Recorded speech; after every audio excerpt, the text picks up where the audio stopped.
There's a newsstand over there! Wanna grab a copy of the Steambird? We know our Fontanian friends love a little drama. There's no way they let their readers down.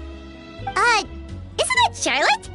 And standing next to her, surely that can't be Kaniche? How about... Lost treasure resurfaces at last. Behold the beauty of the Remurian teacup.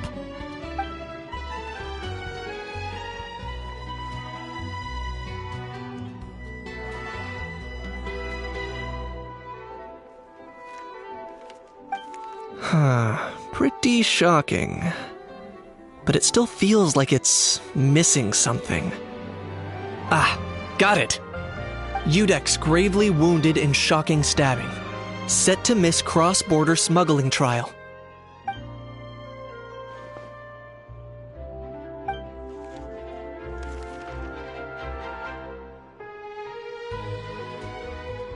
Huh? What? Did Paimon hear that right? Neuvillette was stabbed and gravely wounded? No, surely that can't be right. Can it?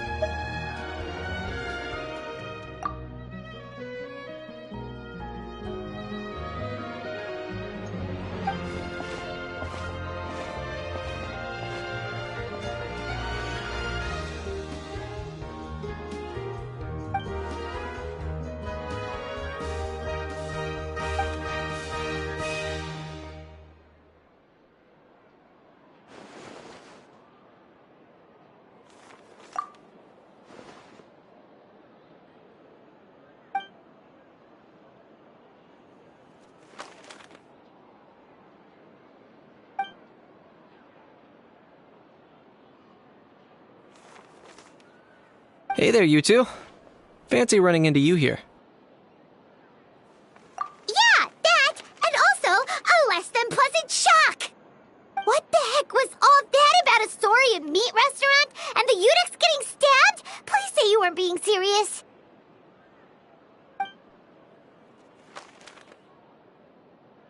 Trading tabloid headlines? Yeah. Charlotte and I were having a little contest to see who could find the most ridiculous fake news stories. Either I got lucky, or I have a knack for honing in on the most outrageous material.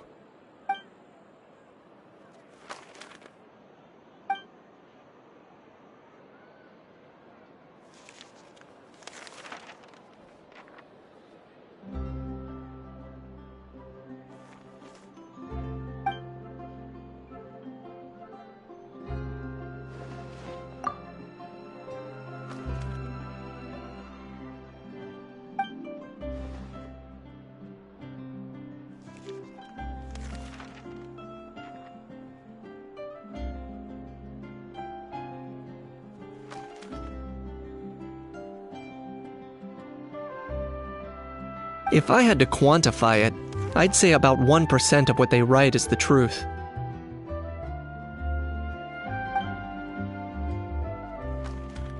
Huh? Him? Lenient? Oh, you gotta be kidding! Ah! Don't get me wrong. I'm not trying to give credit to these so-called news stories for occasionally including a grain of truth. All I'm saying is, even the wildest leaps of the human imagination are always rooted in reality. You mean all those fake headlines you mentioned actually do have some basis in fact? Sure they do. For instance, there was in fact a smuggling trial recently. Considering the amount of speculation surrounding the smuggled goods, it's no wonder there are rumors about restaurants serving saurian meat or teacups being unearthed from ancient ruins. But in reality, the goods in question were simply a few ancient relics dug up from ruins in Natlan. Rest assured, no saurians were harmed in the process.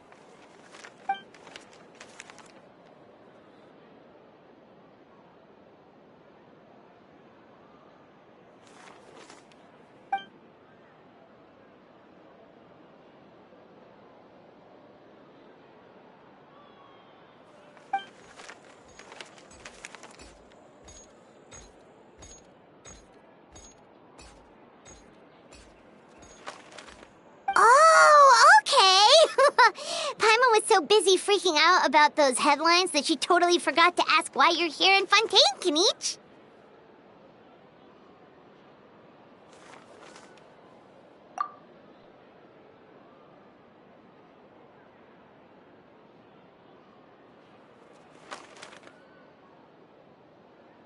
It was a pretty open and shut case, and my testimony in court was clear enough.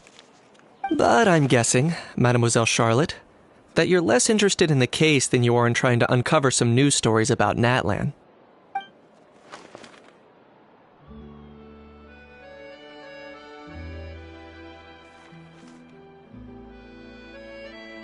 I appreciate your kind invitation, but like I said, storytelling isn't really my forte. Kenichi the speechless! Kenichi the tongue-tied! Huh? If you're dead set on doing an interview, why not talk to the Traveler instead?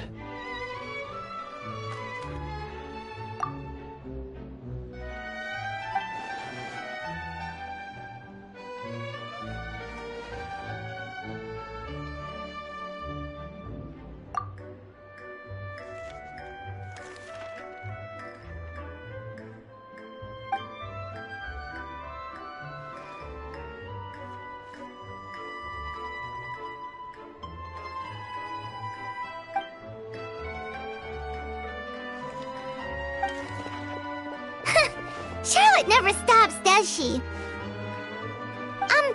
Anyway, Paimon just has to ask. That how thing that popped out before, or was it a how? It kind of looked like a how, but at the same time... Oh, that thing. Yeah, that was a how. Huh? What's up with him? Like, he's still noisy, but he's way quieter than before. It's like he's trying to hide or something. Could be. Not acclimatizing? Aw, poor Almighty Dragon Lord is not feeling well. Too bad he can't come out to argue back. What do you mean? There's nothing physically wrong with him. It actually has to do with a strange law we learned about after arriving in Fontaine. Apparently, it's forbidden to release flying objects within Fontaine city limits during the first 3 days of each month.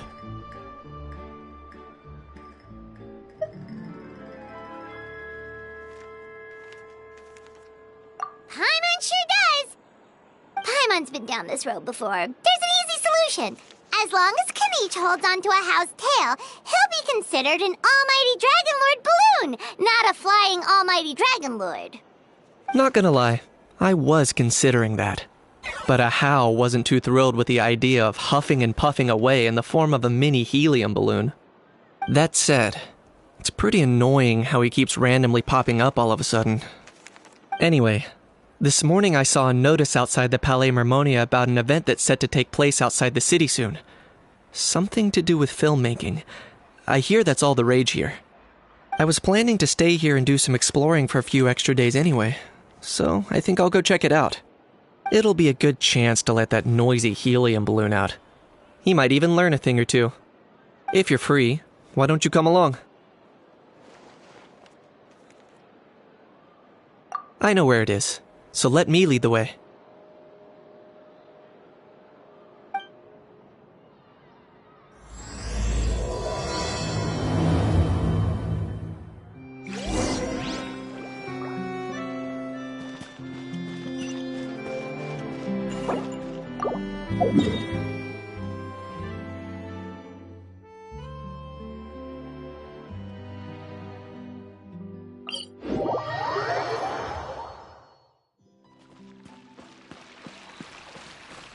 Running late again. Gotta steer clear of other people.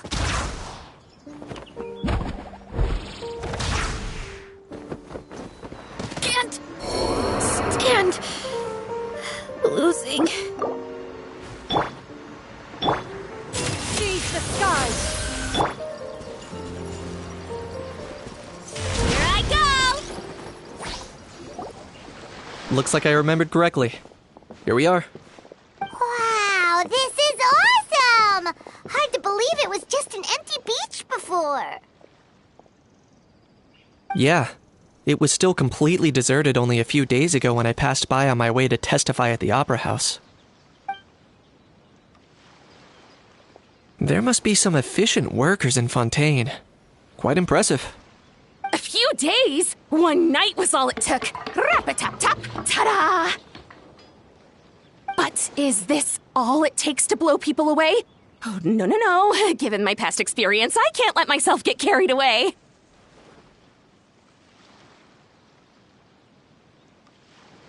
Well, I can't believe you actually remember me. It's me, Lapine Pauline. That's right, the unlucky one.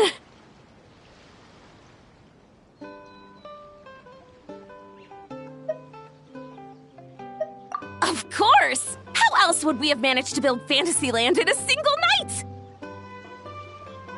Fantasyland? At least that's how I like to think of it myself. A magical land of fantasy, the stuff of film buffs' dreams. I know it sounds like I'm laying it on thick, but that really is the goal here. As you can see, the theme of this amusement park is Fontainian filmmaking, a place for all film lovers to come together and co-construct a world of dreams. Co-construct?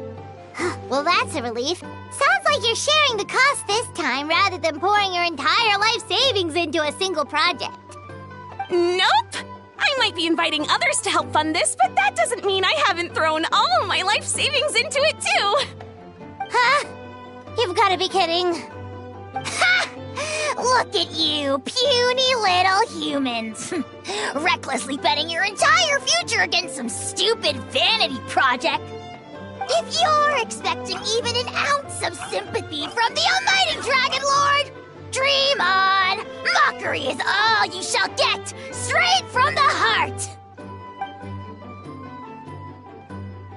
Sorry, just ignore that little gizmoid. He likes to butt in occasionally. Do go on. Gizmoid? Who you calling Gizmoid? You're the Gizmoid! Wow! That's quite a nifty mecha you've got yourself there. Is it some sort of smart personal assistant? You ought to let Miss Charlotte see your cool gadget. Who knows? Maybe you could even look into mass production. Mass production? Ugh, insolent, vulgar, and disrespectful! I, the almighty Dragon Lord, am one of a kind! There has never been another like me, nor will there ever be! And another thing, smart is the understatement of the century! I shall have you know that I am Kahulahau, forebear of ancient wisdom! I lived for eons long before any of you were born! What? Heavens above! I beg your pardon, forebear of ancient wisdom. Please, I meant no offense. Idiot meets idiot. What's all the fuss? Making some new friends, are we?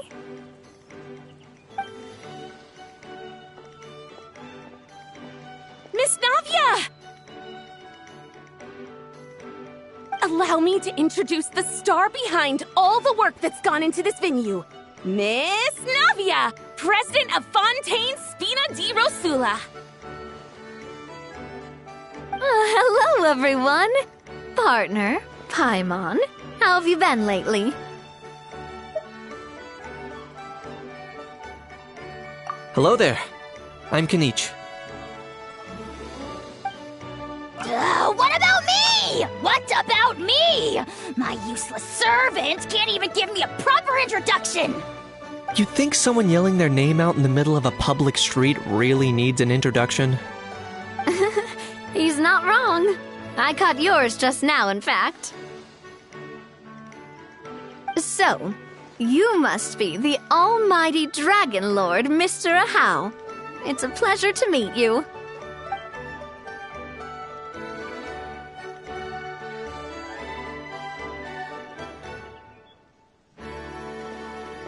Oh, see that? That's what I call proper manners. Well, it's not every day you meet a well-mannered human. Navia, was it? Excellent. You may address the almighty Dragon Lord by his name. Navia, Don't you think the title Almighty Dragon Lord is a bit silly? It's no big deal. All little animals do that, don't they? I mean, try to puff themselves up to look more impressive.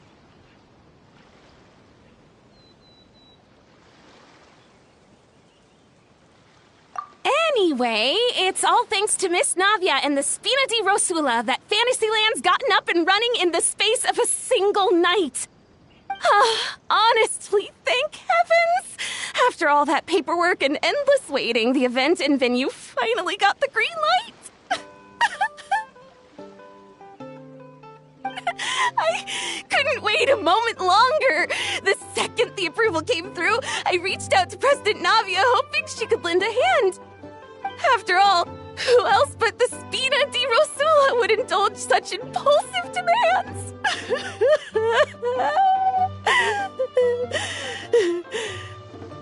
Sorry, traveler. Miss Lapine Pauline sometimes gets a bit overwhelmed by her own excitement, as you can see. I'm guessing she hasn't gone into much detail about the event yet, so let me fill you in. In short, the Cheval Moran Film Fantasyland is a fan convention that's open to film enthusiasts from all over Teyvat. Miss Lapine Pauline is hosting this event and also providing technical support. Huh? Cheval Moran? That's right, the one and only Surintendant Cheval Moran! After much persistence and many solicitations, I finally obtained Lady Farina's permission to use the image of her close friend. Not only is our adorable mascot drawing in fans by the minute, but she's also boosting her own popularity. And that was always the goal, a win-win arrangement. It's been a while since we last met, but still, it's a surprise to hear Lapine Pauline coming out with such sensible ideas. By the way, Miss Lapine Pauline, have you decided to switch careers and go into film tech? Not exactly. By chance, one of the prototype lenses I developed caught a photographer's eye, and it's now being used for the latest cinematic productions. Thanks to this unexpected opportunity, I've had the chance to invent various film-related equipment and props. That's right. So don't underestimate Miss Lapine Pauline, our resident engineer. She's the technical powerhouse at the core of this entire event. As for the Spina di Rosula, we're mainly here to take care of planning, operations, and management. For anyone feeling inspired to set up a booth, Miss Lapine Pauline and I will provide the necessary technical and operational support once their application has been approved. By the way, traveler, are you at all interested in taking part? It would be a chance for you to earn some extra income. Plus, with your skills, I'm sure you could bring something special to the table. Paimon would be even more tempted if you were to, say, throw in one of those fancy feasts she's seen in those gourmet food reels. Well, as it happens, that'll be a piece of cake. Everyone needs to eat, whether they be tourists or the stall owners themselves. So thanks to Miss Navia's help, we've managed to invite none other than the celebrity chef Miss Escoffier to run our theme restaurant. Look over there!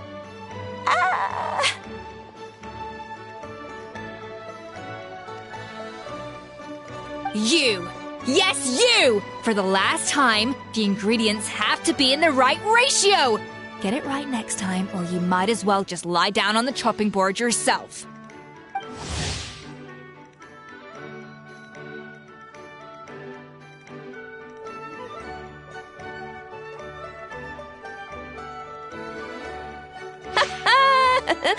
She seems a bit busy right now. Well, I'm sold. I think I'll make a How go be her assistant. You little... What's your game here? Sorry to bother you, but there's an issue over here that requires your personal attention. Apologies. Looks like it's back to work with me. Please feel free to take a gander at what we've got. Anyway, if you're interested in taking part, come find me later.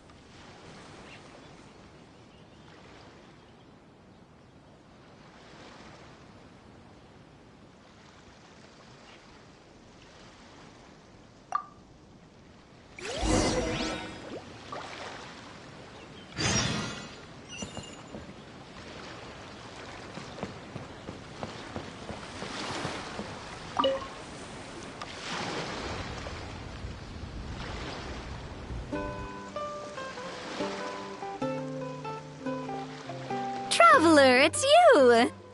Ready to join the Cheval Moran Film Fantasyland crew?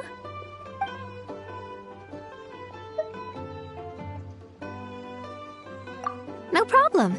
We'll be ready when you are.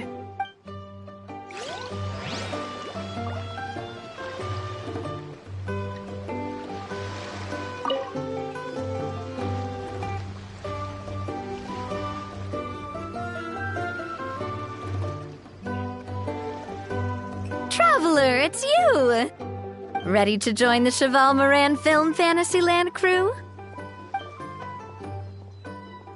It's time, dear partner in Paimon, for us to turn our attention to the Cheval Moran Film Fantasyland. As I mentioned, the park was started up by enthusiasts who brought in the Spina di Rosula to handle the planning, construction, and operations. Of course, enthusiasts aren't typically all-around experts. They usually stick to designing the event booths. We, for our part, handle long-term operations and develop standardized strategy guides for the different activities. Long-term operations? Strategy? It all sounds so complicated. We spend most of our time adventuring and we barely have any experience running a stall. Do you think we can handle this?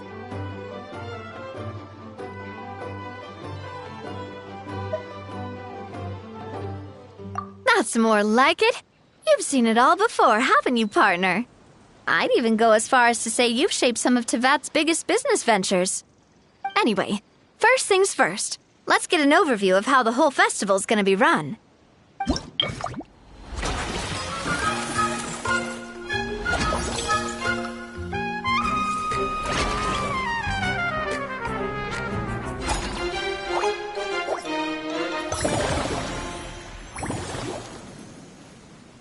As you can see, our Fantasyland's a bit like a sugar-free macaron right now. Several areas are still under construction. The Spina's only been able to hire a limited number of craftsmen. Besides, we don't have enough experience to handle multiple projects simultaneously. That's why I chose to adopt a time slot-based planning method, so we can focus on specific tasks during each designated period. Upgrading facilities, expanding the venue, hiring staff. All of this requires funds and time slots to accomplish. So, it's our job to allocate precious time slots in each business cycle to the most worthwhile tasks. As we attract more guests and earn money to add to our funds, we'll also be able to work more efficiently, which will allow us to divide each cycle into finer time slots, which will let us get more done. So we'll be limited in the decisions we can make and tasks we can focus on within each time period. Which means we have to use our limited actions and Mora to earn even more Mora. Kinda like playing chess or cards then. Cooking up a strategy in advance is gonna be key. Paimon thinks she just about gets it. How do you feel about it, Traveler? Yep, come on, we can do this! You mentioned standardized strategy guides just now. Does that mean there are non-standard ways to take part too? Of course. Film and entertainment mean different things to different people. And there's gonna be a wide range of exciting activities for people to try out. If we're not careful, some visitors might wander off and end up getting in trouble. And others might pick up dangerous props by mistake. To avoid confusion, we need to create a standardized strategy guide for each activity. Just think of it like a walkthrough.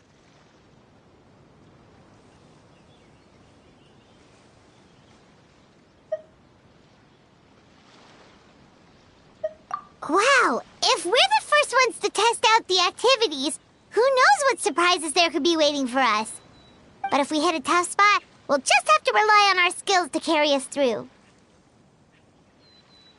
Hopefully it goes without saying that I'd never put you in danger, partner.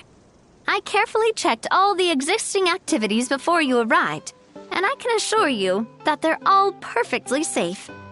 I also wanted you to experience the activities before anyone else gets to. It'll be fun. Plus, we'd like to hear your thoughts and suggestions.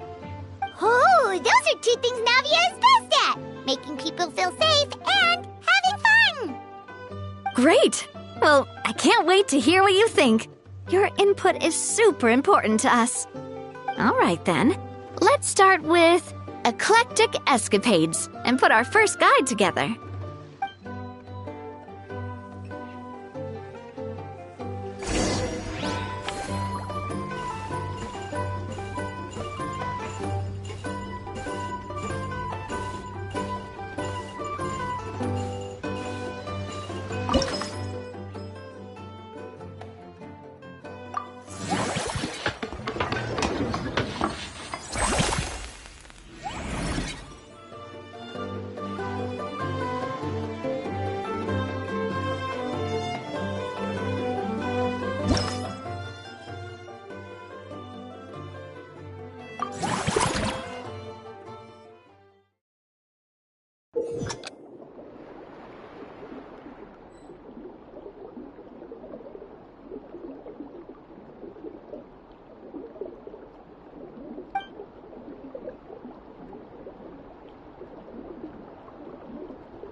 Both of you seem even more excited than before.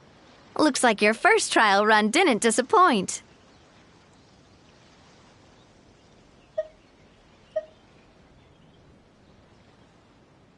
Paimon hasn't actually watched that many films, but after trying it out, she might just be hooked. We should check out the film that it's based on. Great job, Paimon. That's exactly what our enthusiast friends were hoping you'd say. They'd be beyond delighted to hear that visitors are curious about the films that inspired these attractions. Some have even been willing to contribute extra funds out of their own pockets. Where budgets have allowed, of course.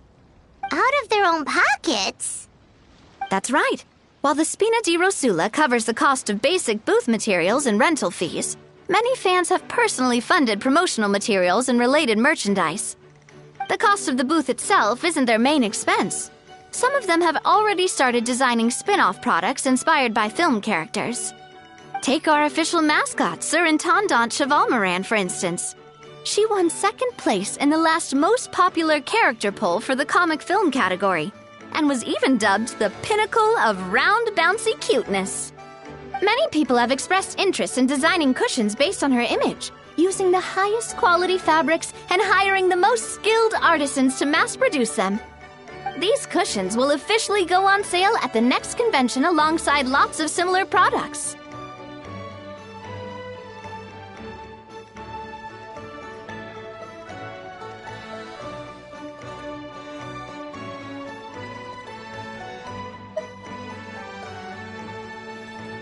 Don't worry. As Surintendant Chevalmoran's guardian and official image rights agent, Farina's already getting 60% of the sales revenue. After all, the fans are doing this voluntarily, not for profit, but to promote Surintendant Chevalmoran's adorable image. The more Mora ends up in Farina's purse, the better Surintendant Chevalmoran's meals will be. And who wouldn't be happy to hear that? Oh, Paimon likes the sound of that. Everyone working hard for something they all love without worrying about profit. Still, we can't just ignore Mora completely. Whether it's fan creations or official commercial projects, some level of financial balance is still necessary. The same logic applies to the Chevalmoran Film Fantasyland taken as a whole. Once we finish the standardized strategy guides, our attractions can officially be open to the public. But we can't take personal charge of the ticketing process. There's plenty of work to do at the various booths, and the park itself is a work in progress. We'll need to assign dedicated employees to maintain and manage each attraction. There's a recruitment section on the park's bulletin board. We've received many applications, and each candidate has their strengths. Our job is to match the best candidates to each attraction based on their overall performance. Once assigned, the staff will keep the attractions running, ensuring a continuous revenue stream. Wait, so we've suddenly gone from being playtesters to heads of human resources? That's definitely a first for us.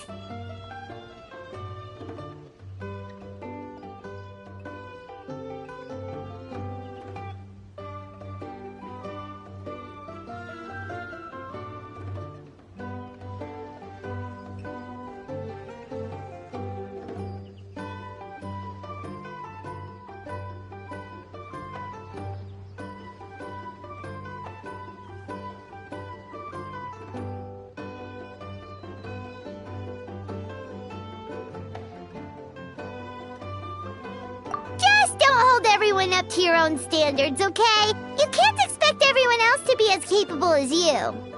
Alright, time to review some resumes. Fingers crossed we'll get some exceptional candidates.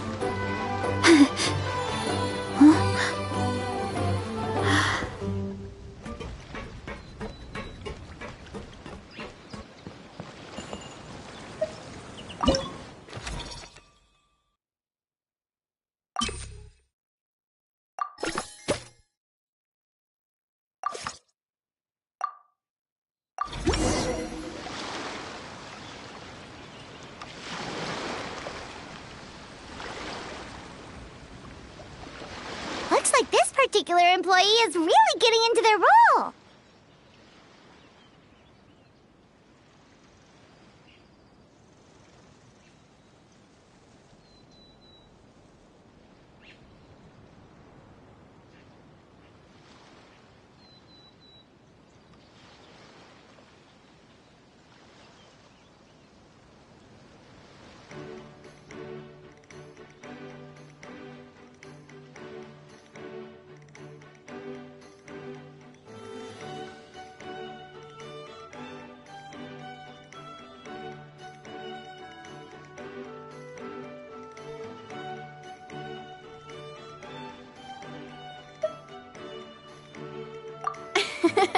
You're both doing great. You sound more like bosses than I do. In any case, with this, the Chevalmoran Film Fantasyland is now officially open. Running a theme park is a long-term project. You won't make much if you try and rush it. We're just about done with our current work setup, so let's take a short break and wait for this cycle's revenue report to come in.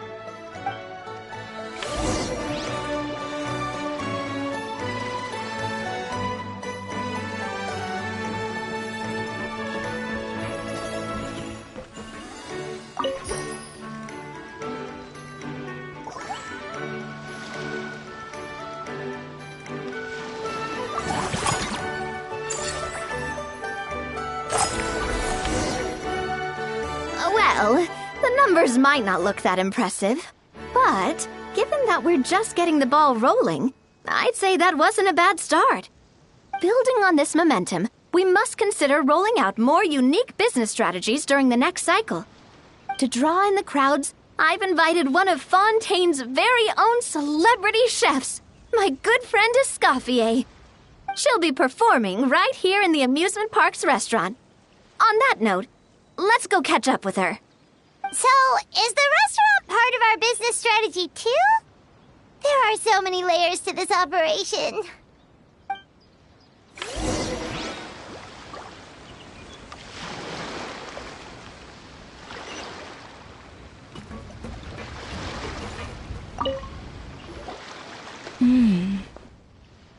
The restaurant is up to standard, and the waterside location will make for a unique dining experience. The beautiful scenic reflections in the water create a stunning backdrop, lifting diners' spirits and allowing them to truly savor their meals. Ingredients, check. Cooking utensils, check. Looks like we're ready to rumble. Hey there, Escoffier! Oh, my employers are here. The president of the Spina di Rasula, plus the famous traveler and Paimon. I must say, you seem a bit overqualified to be running a film-themed amusement park. I'd say that if anyone here was overqualified, it would be the former head chef of the Hotel de Boer. Wherever you walk, the aroma of fine cuisine follows in your wake.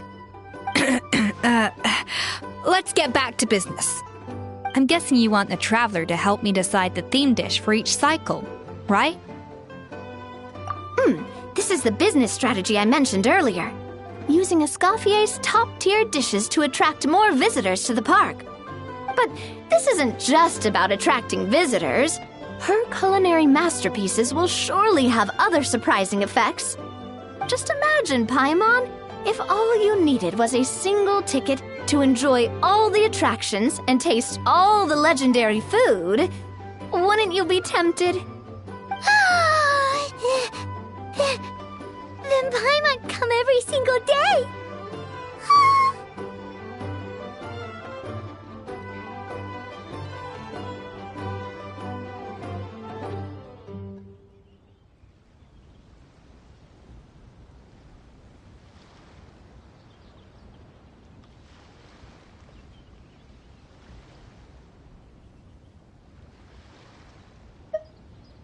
Now, here's the twist. To get the most out of this strategy, the menu can't be made public. Based on research by a certain food branding consultant, many restaurants have started offering a special chef surprise dish. So give me some inspiration every few business cycles, and I'll decide on our next theme dish. Now then, give me your hand.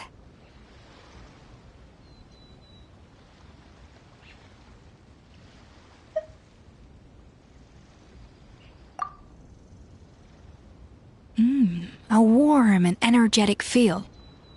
Your hands are calloused from wielding your sword, but still quite delicate. When you grasp its hilt, it's like you're holding the bow of a violin. A sword, then. The theme this time shall be strength. All right, let's find out what strength looks like in gastronomical form.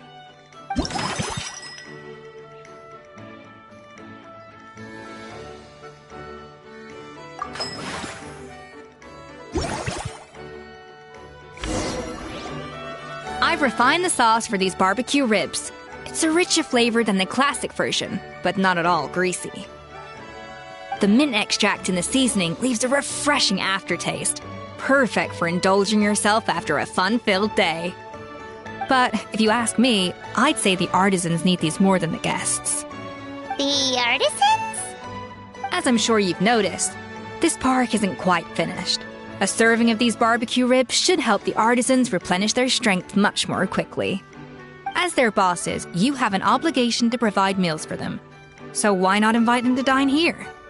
Who knows, the morale boost might even improve their productivity. Oh, if I recall correctly, you once served up some special fish and chips for the porters over at the Fleuve Centre.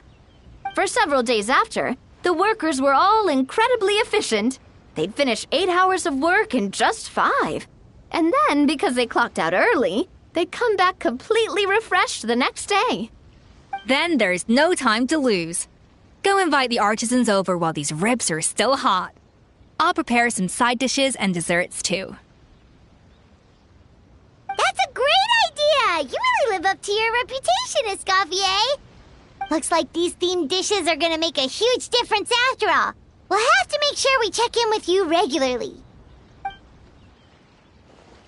The artisans are pumped and ready to roll thanks to that themed dish. And perfect timing, too. Let's take this chance to take the facilities of our eclectic escapades to the next level.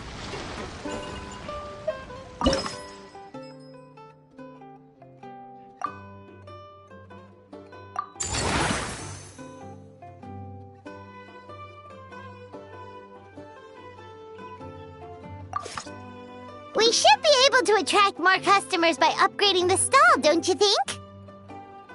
That's right. Based on my business experience with the Spina di Rosula, I've quantified the service value to help you intuitively understand how satisfied customers are with each stall. An attraction will reach its ideal revenue only when its service value meets customer expectations. As we improve and expand our facilities, expectations will also increase accordingly. When that happens, we can deploy more capable employees or invest funds in training to enhance our employees' skills.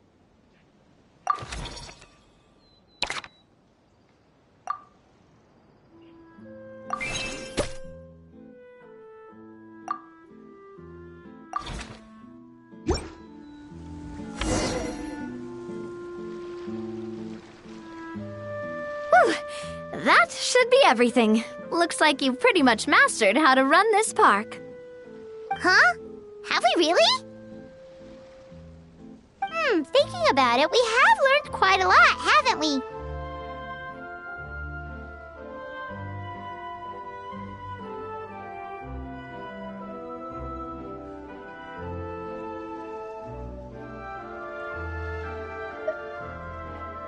Oh, not at all. I wouldn't say I taught you much. Your intuition's been guiding the way mostly. I imagine long-term operations sounded like a scary prospect the first time I mentioned it, huh? But don't let that scare you. Just break things down into smaller steps and tackle them one at a time. Even if you're not a genius or naturally gifted, you'll get it done in the end. Whoa, seeing your own progress has really got Paimon fired up! Actually, she's gonna jot your words of encouragement right down. From here on out, we'll be running the Cheval Moran Film Fantasyland together. Let's make it a big success!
There's a lot that goes into managing an orchard.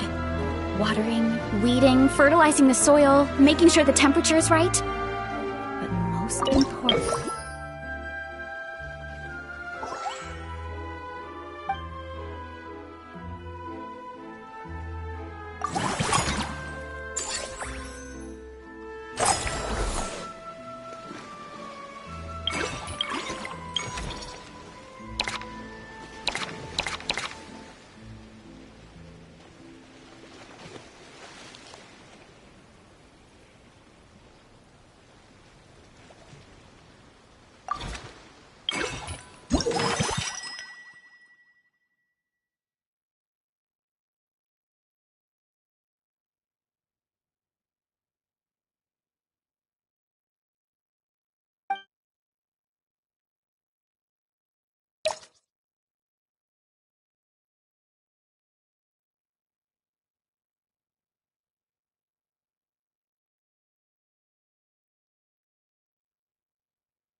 You have to keep the fruit in a good mood.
Hut!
Strength is one of those things where you gotta use it or lose it. So, wanna train with me sometime?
You haven't quite hit your reps for today.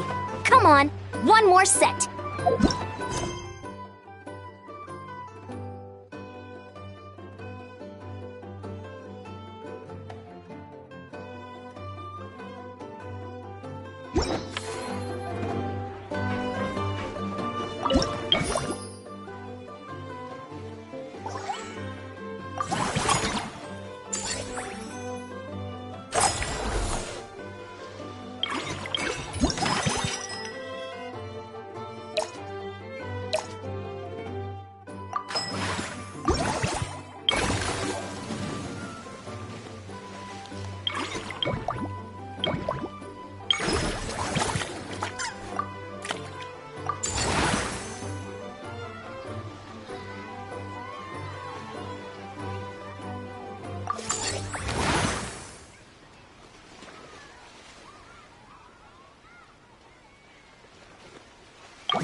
Whoa, is that our hero, the Traveler?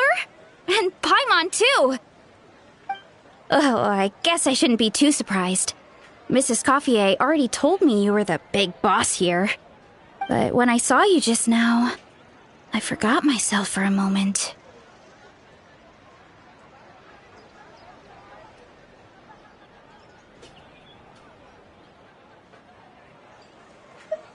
Technically speaking, the Cheval Moran Film Fantasyland doesn't even have a boss, does it?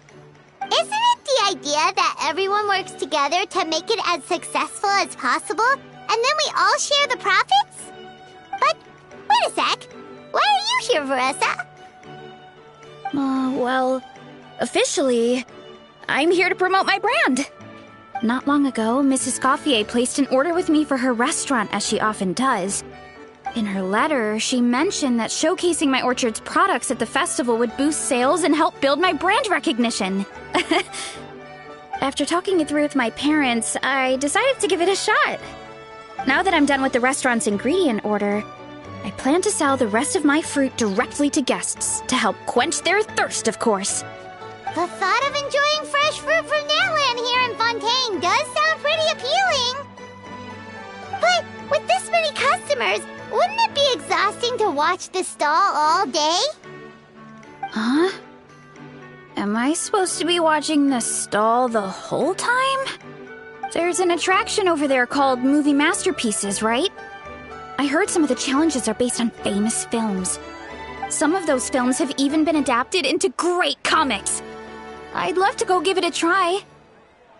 So, you're not doing any business at all? Back in the Collective of Plenty, I'd just set up a sign with the fruit prices, place a weighing scale and a coin jar to one side, then let people pay on their own. When closing time came around, I'd wake up and check the accounts. Not a single Mora's ever gone missing. To be fair, that does sound nice. People in the Collective of Plenty are a law-abiding bunch. No one would even think about taking something without paying. Makes sense that tending your stall wouldn't take too much effort. Fontainian customers are no doubt trustworthy too, but let's just say they're not used to self-service shopping. Plus, if you just leave the stall unattended as a Natlanese merchant, people here might think you're gone for good. In that case, I'd better start acting the part.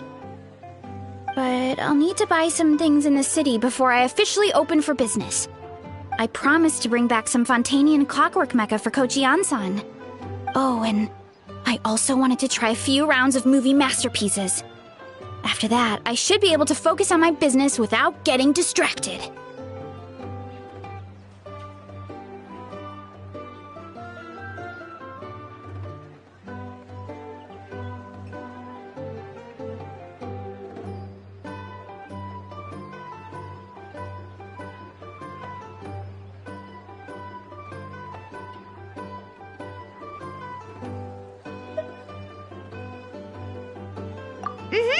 We might not be locals, but we've explored Fontaine quite a bit. We know our way around pretty well. In that case, give me a moment to get some extra fruit, a price list, and my coin jar set up. I get to go shopping with the Traveler! Nice.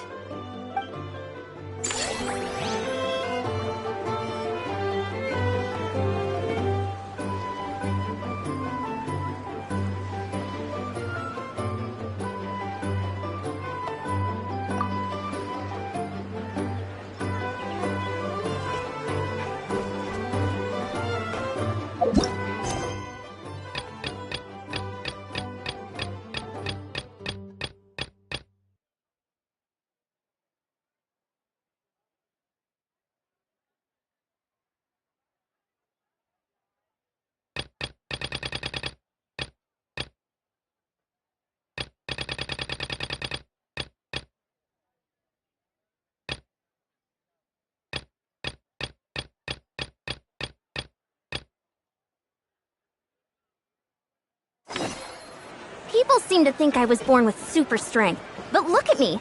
This tiny frame is what my genetics gave me. All my strength comes from consistent training with good technique.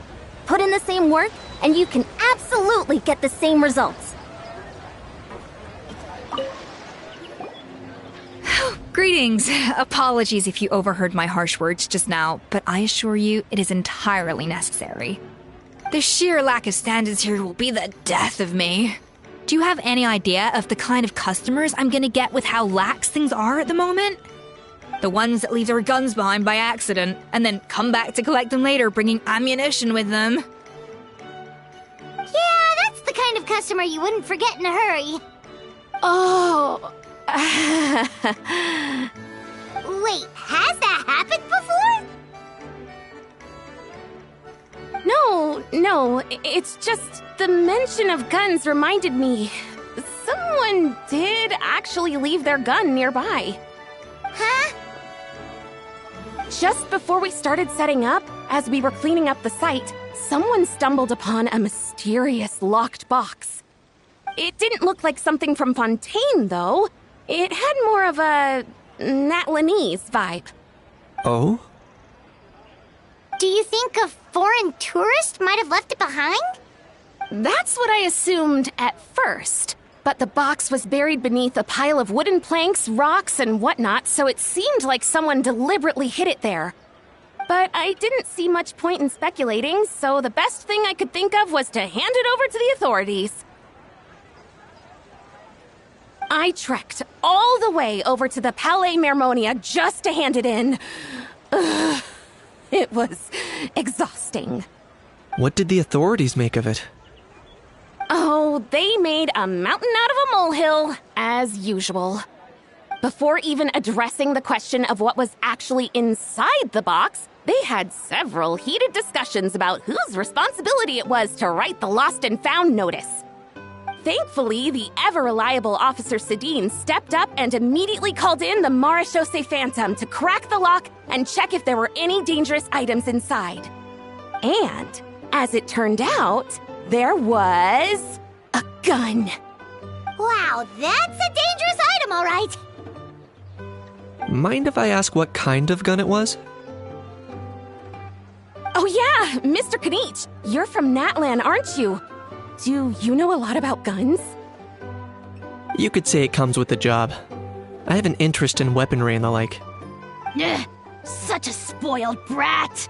What, are the toys I gave you not good enough for you anymore?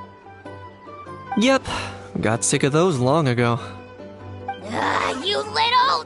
How dare you turn your nose up at my gifts! Why, Time for a timeout, old-timer. Sorry, where were we? Oh yeah, do you recall what the gun looked like? It's a bit hard to describe. If you ask me, it didn't even really look like a gun.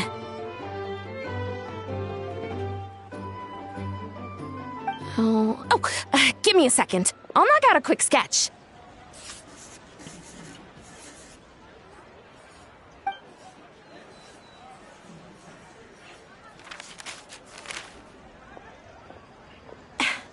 Something like this.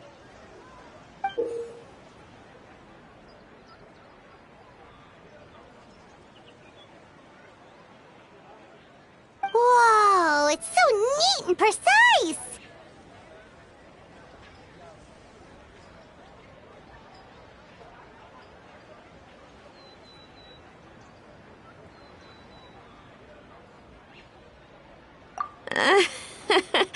It's nothing. Sorry. Is something wrong with my drawing? I know it doesn't really look like a gun, but I assure you, this is exactly what it looked like. And it certainly could shoot as well, too. I confirmed that with the officer from the Marechaussee Phantom. No, quite the opposite. The features are very accurate, and it is definitely from Natlan. Please, don't mind me. I'm just taking a moment to admire it.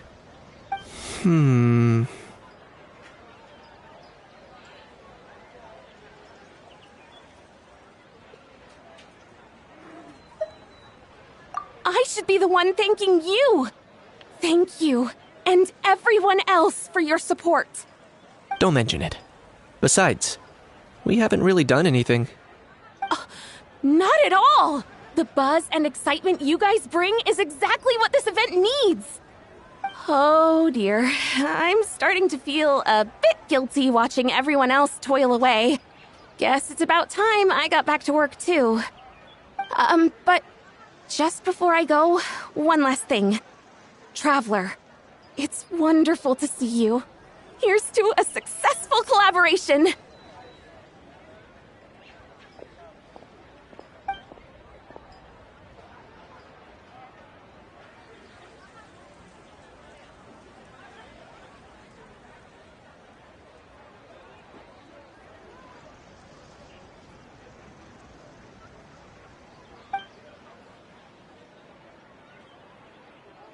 I'm sure you noticed that there was something unusual about that gun.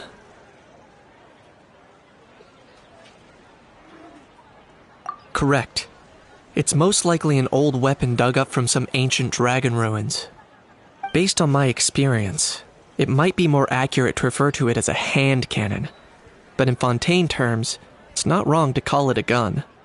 Given why I came here, don't you think it's curious that an ancient dragon relic of unknown origin would turn up like this, out of the blue? I suspect this gun might have something to do with that smuggling case. It might have slipped through the cracks. Time is of the essence, so I'd like to head over to the Palais Mermonia to verify my suspicions. Perfect. Then we can head out right away. Or, if you want to catch up with your friends first, I can wait.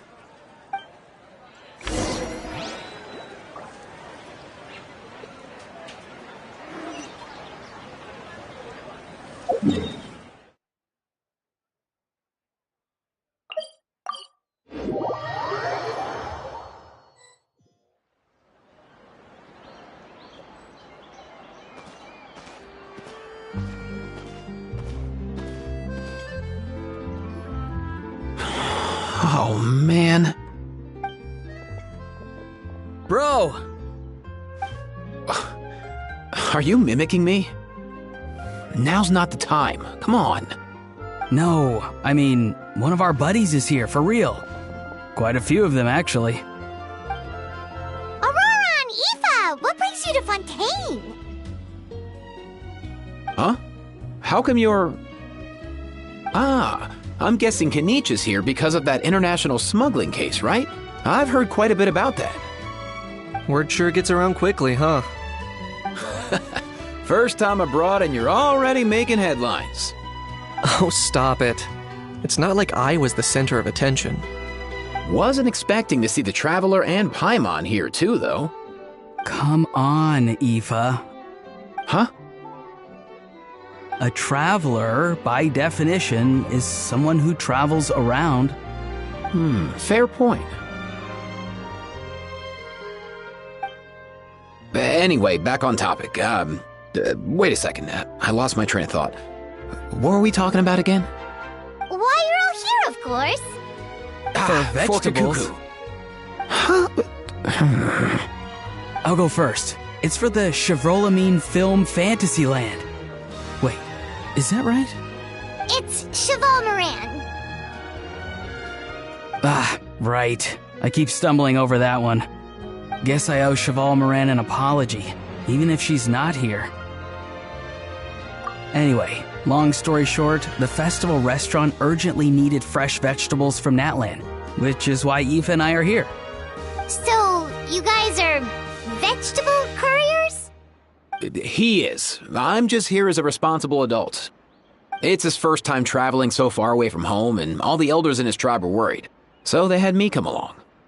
Even though it's your first time, too. Right, but they still picked me to accompany you. You gotta wonder why that might be. Don't you get it? They all just saw how overworked you were, so they used it as an excuse to send you off on a vacation. Wait, what? So I'm getting the grandson treatment now, too? See? Doesn't matter how much older you are than this dude. Hang out with him long enough, and you'll eventually find yourself being treated like a kid. Meaning everyone looks after you. What's so bad about that? In theory, nothing at all. In that case, guess I better start over. Hi, guys. My name's Aoife, and I just turned 5.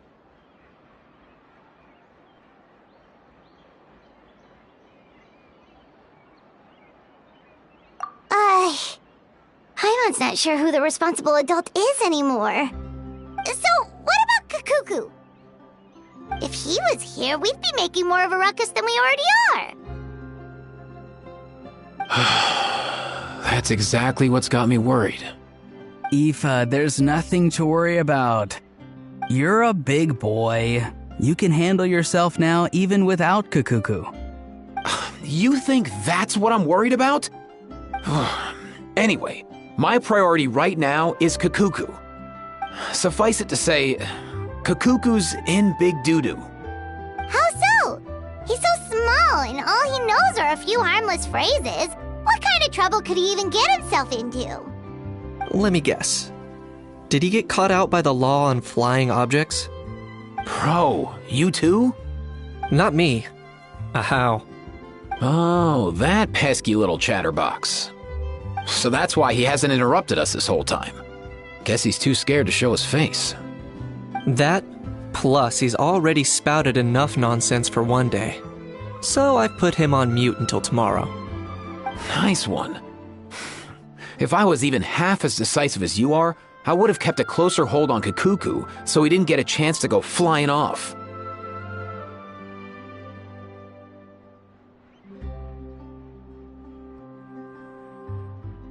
Oh no, bro. Or rather, did Kakuku get caught by the guards for flying around? If they had managed that, we'd at least be able to track him down. But when the guards started chasing him, Kakuku flew into that building next door. I wouldn't be surprised if there was a high-stakes pursuit going down in there as we speak. Just like one of those cool crime movies. Which building? That one? Yup, that's the one. Kakuku sure has a good eye for a getaway. It's the tallest building around. I may be able to fly up pretty high, but checking every last window would still take quite a while. As for Aoife, well, let's just say he's not flying anywhere without a Saurian. Sorry about that. Not like it's my fault, though. You don't have to apologize on my behalf. Wait a sec. What's this got to do with how high you can fly? Kakuku's got himself into a real mess here, like a panicked animal running straight into a trap. It's pretty worrying. I'm starting to picture him flapping through a barrage of gunfire while important documents are flying about left, right, and center. Heck yeah! If anyone can pull it off, it's Kakuku. He's always been such an awesome Saurus. I believe in him.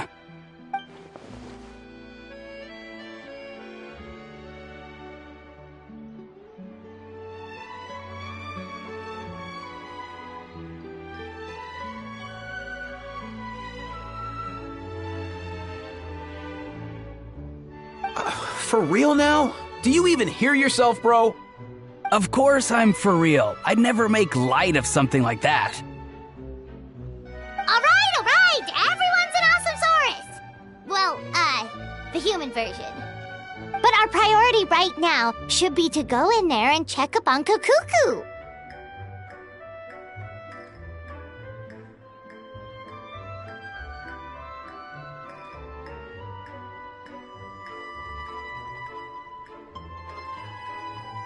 Leave it to us.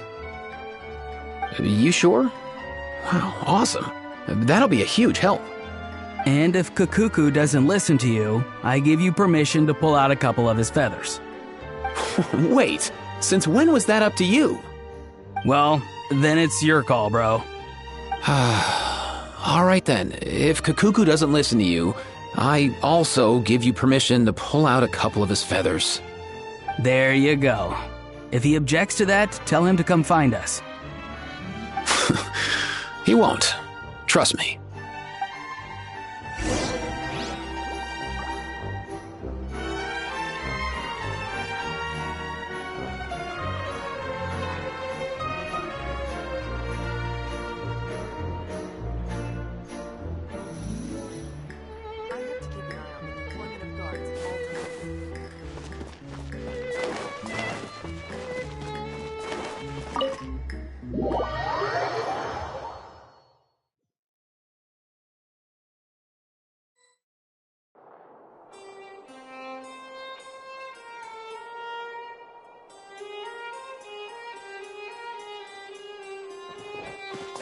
Controlled breathing. Nothing new there. What's all that commotion? Are they arguing in there?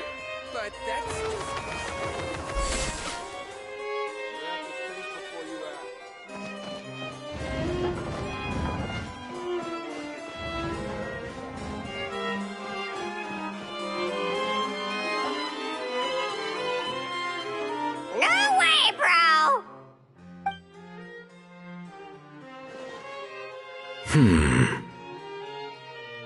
Did he say he came from Natlan? No. Get out of here! I can understand his words, just not what they mean. Oh no.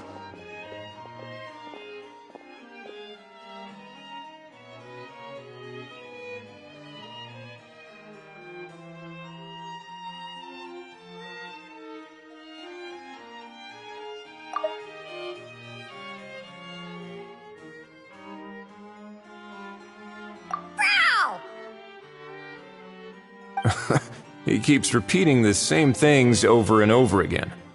Oh, you know one another.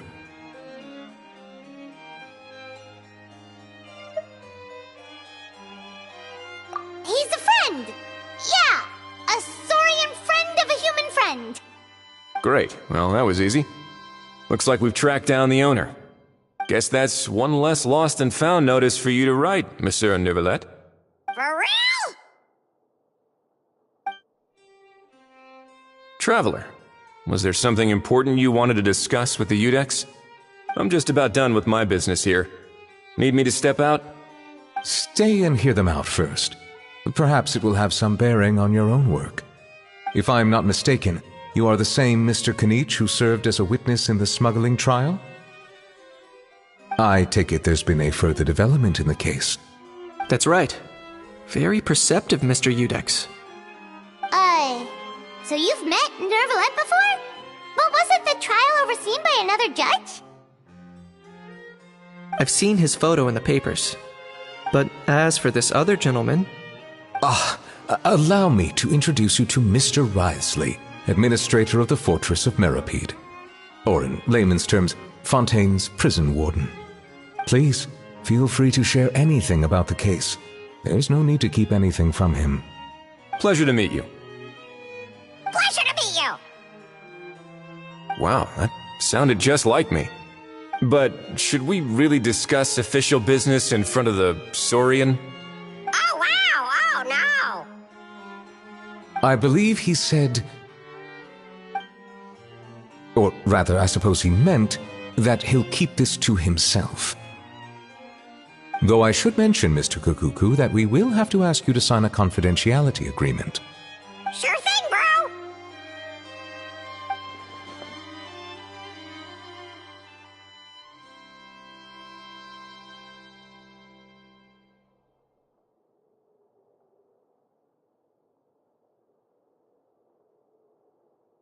Let us return to the matter at hand.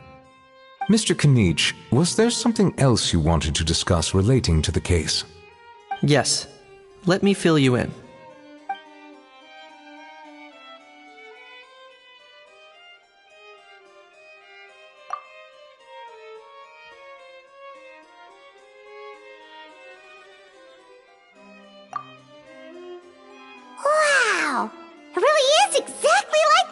Pauline's sketch! That must be all that practice drawing engineering blueprints, huh? So if it's true that this weapon came into Fontaine alongside the contraband from the smuggling case, then there's a high chance we overlooked a suspect.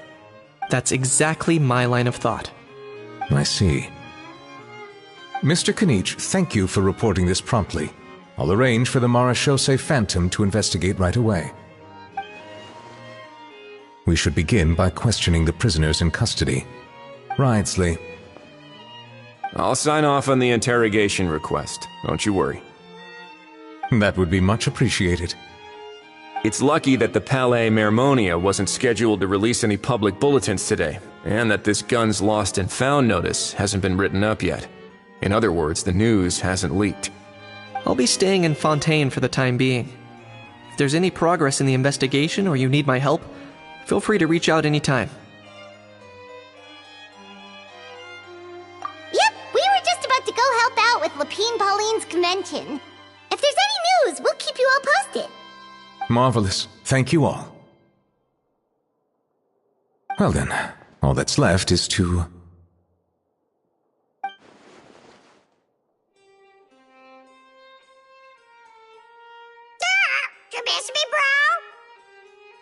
He really does come out with the most unexpected things.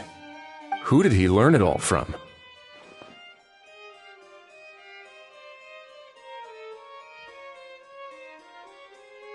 Huh. Well, it's pretty extraordinary. Anyway, according to due process, we must first determine whether Mr. Kakuku qualifies as a flying object.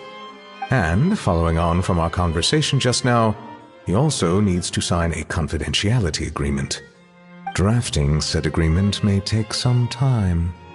Looks like you'll be staying with us for a while then, Kakuku. Excited?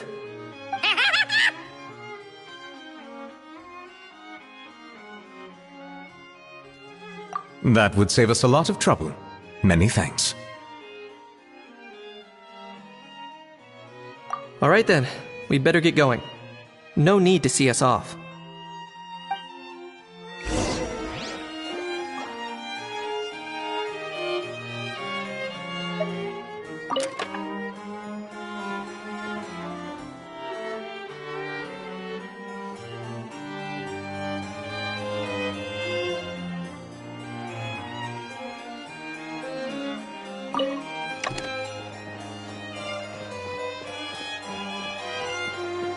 Quick as a flash!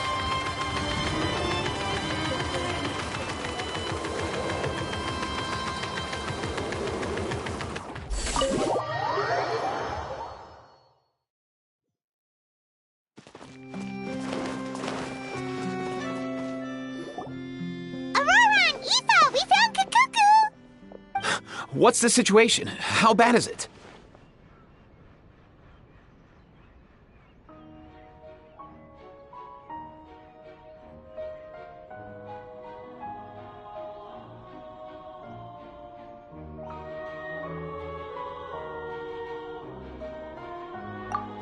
Oh no. When I saw that Kakuku wasn't with you, I'd already prepared myself for the worst.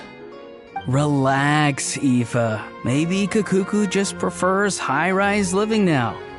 Sometimes you just have to let the kids grow up and make their own choices in life. For real now? Do you even hear yourself, bro? It's not that bad. Kakuku's fine. Still very much alive and kicking for starters. He hasn't been arrested either, so no jail time.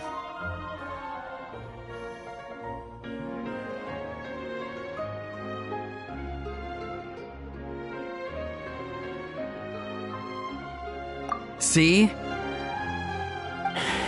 You're not exactly reassuring me here. As for the bad news, well, it's really not that bad.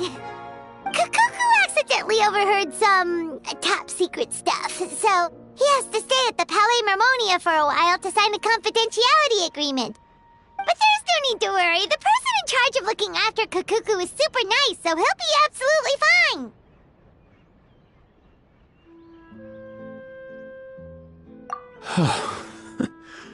All right. That doesn't sound too bad after all. Wow, hearing that's put my mind to rest. But based on my understanding of how things work here, the ban on flying objects should be over by the time Kakuku actually gets out. What a shame. Oh well, I guess we'll just have to go have some fun without him. You don't look disappointed in the slightest. Anyway, Auroron and I will be staying in guest rooms upstairs at the Hotel de Boer for the time being. Feel free to drop by if you need us. Yay! Problem solved! Alright, let's catch up another day.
It's been a few days. Ban on flying objects should be over by now. Let's head over to the Palais Mermonia to see how Kakuku's doing.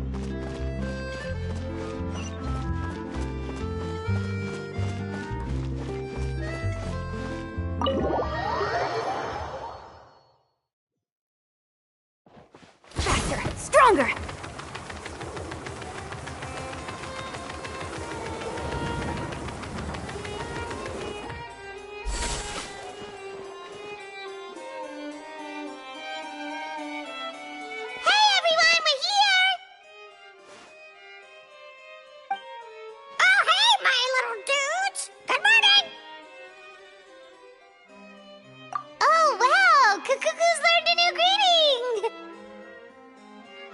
Is that good news or bad news, though? Sorry, I did everything within my power. But so far, I've only managed to teach him how to say good morning. Wait, so that's all you've been up to this whole time? Get out of here!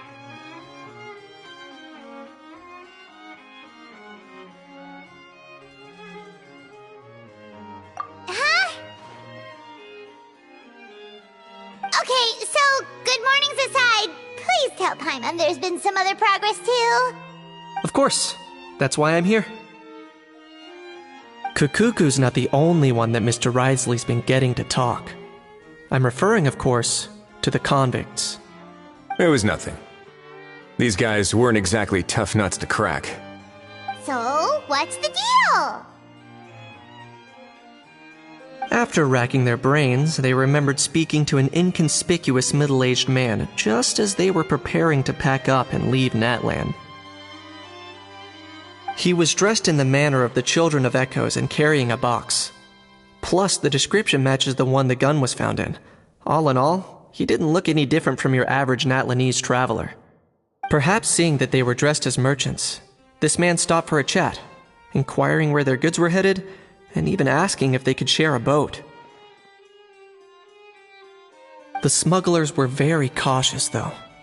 They didn't tell him any specifics. But all this happened before I crossed paths with them. I happened to notice them as they were preparing to set sail.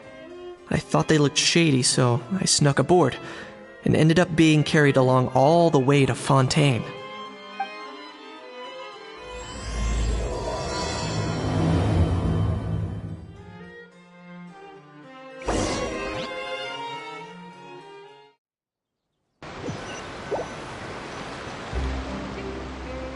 Boss, do we know if those Fontainians will even like this stuff? What if we can't shift it? And that's why we call you a rookie. It's all supply and demand, kid. Supply and demand. Natlan's foreign trade is just starting to lift off. There'll be a market for it, you'll see. That's right. So stop giving the boss trouble, rookie. Just do your job and keep an eye on the goods. Are they merchants? Have they come to Fontaine to do business? Scarred face. Calloused hands. On closer inspection, the fabric looks worn at the knees and elbows, and his fingernails are dirty. Not exactly your typical merchant. Could he have previously been a warrior? Or even an adventurer? Something feels off. I'd better sneak up and get a closer look.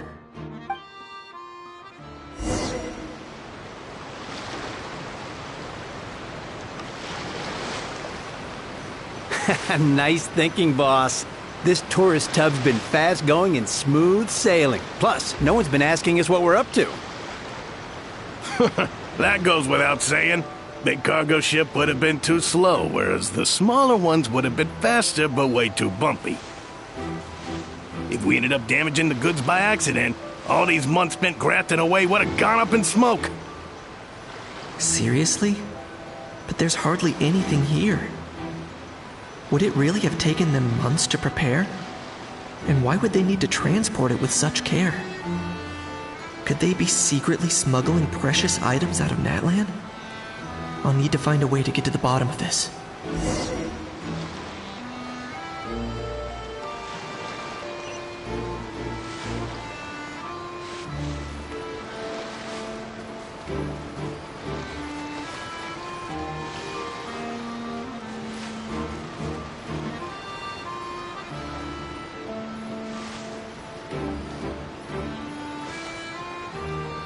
What was that sound?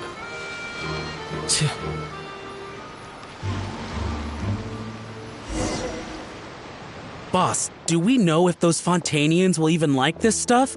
What if we can't shift it? And that's why we call you a rookie.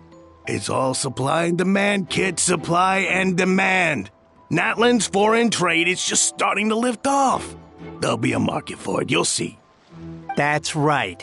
So stop giving the boss trouble, rookie. Just do your job and keep an eye on the goods. Are they merchants? Have they come to Fontaine to do business? Scarred face. Calloused hands. On closer inspection, the fabric looks worn at the knees and elbows, and his fingernails are dirty. Not exactly your typical merchant. Could he have previously been a warrior? Or even an adventurer? Something feels off. I'd better sneak up and get a closer look.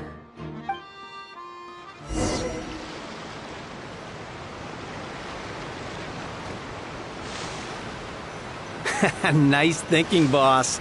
This tourist tub's been fast-going and smooth sailing. Plus, no one's been asking us what we're up to. That goes without saying. Big cargo ship would have been too slow, whereas the smaller ones would have been faster but way too bumpy. If we ended up damaging the goods by accident, all these months spent grafting away would have gone up in smoke. Seriously? But there's hardly anything here. Would it really have taken them months to prepare? And why would they need to transport it with such care? Could they be secretly smuggling precious items out of Natlan? I'll need to find a way to get to the bottom of this.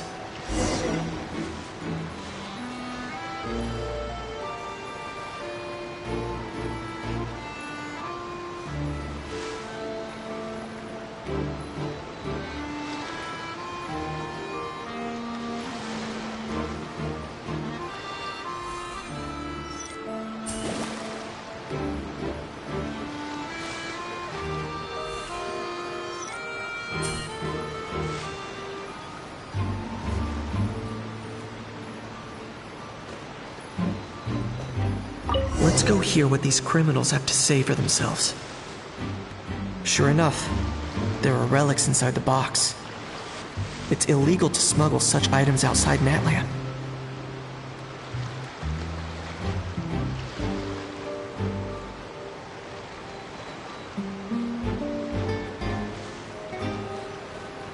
Hey, why the long face?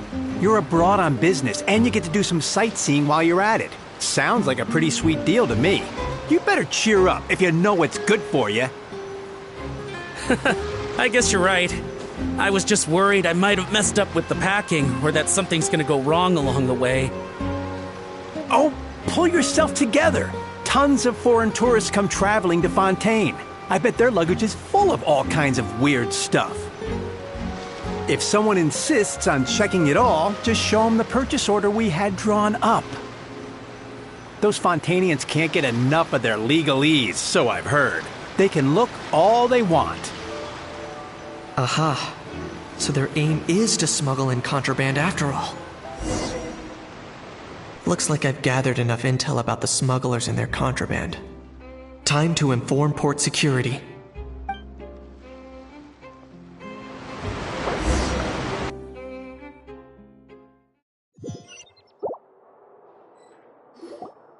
So anyway, that was when I went and told the Fontainian guards about my suspicions. After an investigation and a chase, they finally apprehended them and sent them on their way.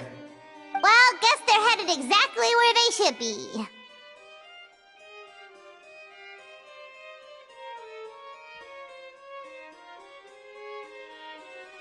Thanks.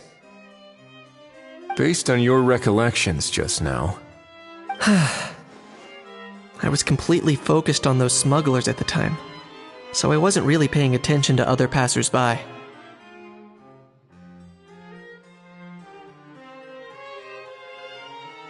Yeah, Kanice, you did great! in other words, the person who brought the gun here, the one who lost it, has no connection to the smugglers whatsoever. They were working entirely on their own. Oh dear, oh dear! Sounds like Mr. Kukuku wants to chime in? He said this elusive individual's actions are positively mystifying. It's a good observation, I quite agree. However, we still know next to nothing about the person. Perhaps we should start by focusing on the lost item itself.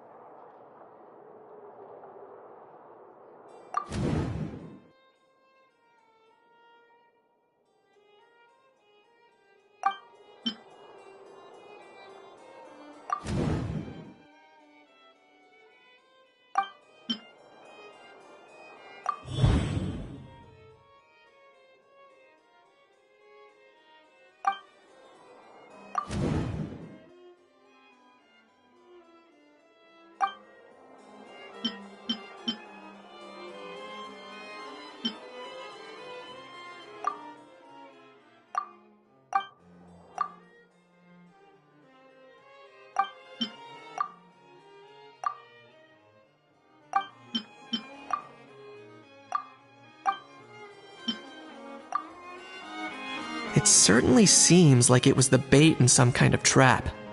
The only question is, why wasn't the bait made more conspicuous? Has something sprung to mind? I just remembered a film I watched this one time. Huh? Oh wow, no way, bro! Hold on, let me explain.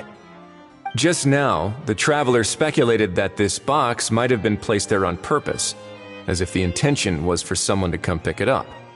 That got me thinking about those films about kidnapping cases. When they demand their ransom, the kidnappers tell the victim's family to leave money or valuables at a designated spot for someone to come pick up. That doesn't merely happen in films. There have been similar cases in real life.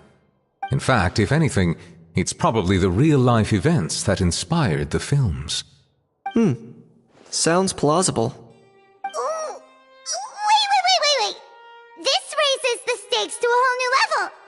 If the gun really was some kind of ransom, then since we took the box, the kidnappers never got their payment, so does that mean they executed the hostage? I agree.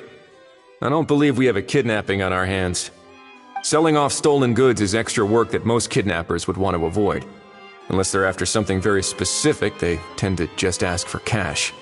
Could we be dealing with a kidnapper who's dead set on getting their hands on an ancient dragon handgun? It's not impossible, but the likelihood is very slim. We can discount that possibility for now. And speaking of selling stolen goods, don't you think this looks more like a transaction?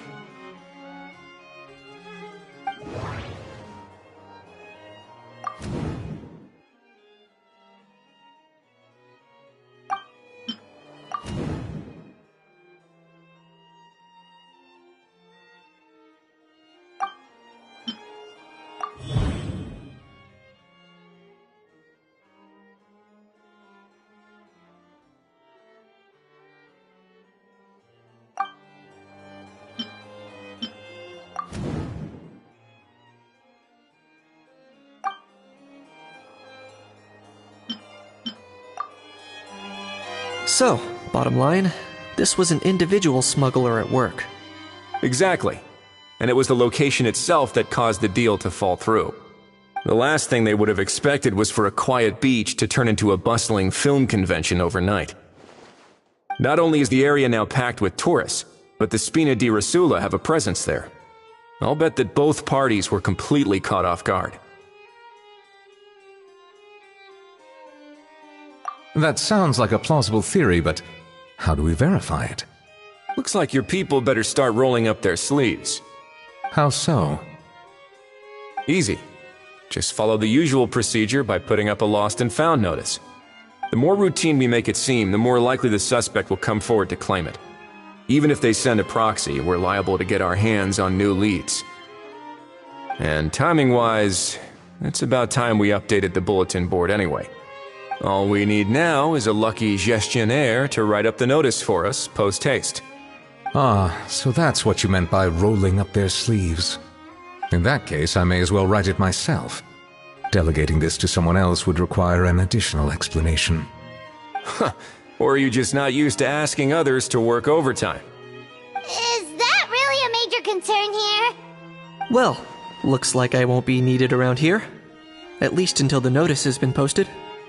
You could always wait here if you like. The Palais Mermonia serves a particularly fine cup of tea if that swings it for you. Thanks, but no thanks. I left a very noisy creature with a friend before heading out, so I should probably get back to feed it. Ah, I wasn't aware that you had a pet, Mr. Kanich. Speaking of pets... Get out of here! Out of here! Yep, that's the plan. Outta here indeed. I believe that what Wriothesley is trying to say is, you are free to leave, Mr. Kukuku. Furthermore, it has been determined that Mr. Kukuku should not, in fact, be classified as a flying object. As such, he shall be free to move around Fontaine whenever he so pleases. You're the best, bro! Oh, that really is good news! Travelers, should we bring Kukuku back to Aoife and Auroron? I shall leave him in your capable hands. Indeed.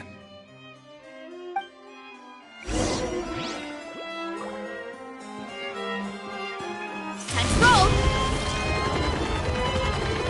Get back on track! Gotta steer clear of other people.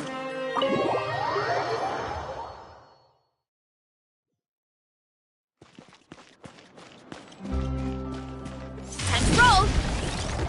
Here I go!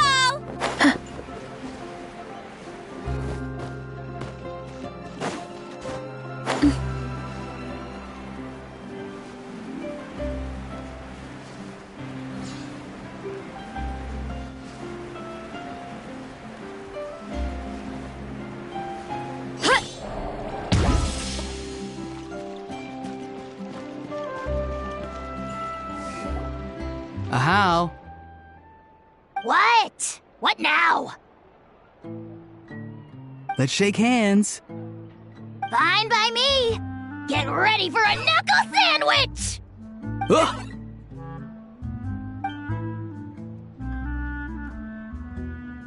Oh, nice dodge.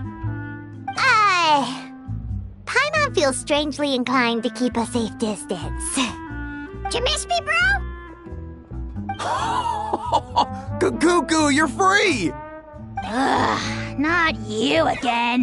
Nope, didn't miss you in the slightest. Hey, other granny. And hey, Paimon and Kanich. It's good to see you all.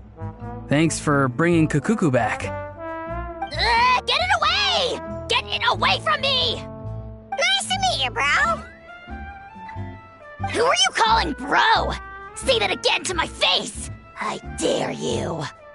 If you've got the energy to argue this much, you're clearly not hungry yet. Let's go find something to eat while a How lives his best life. Poor How. He spent all day being tormented by Auroron, only to discover that the suffering's just begun. Aoife, as a Saurian vet, how can you just sit back and watch our little dragon bro suffer? Huh? How am I the bad guy? Even hear yourself? Ah! Doesn't anyone want to hear how Kakuku got out of jail?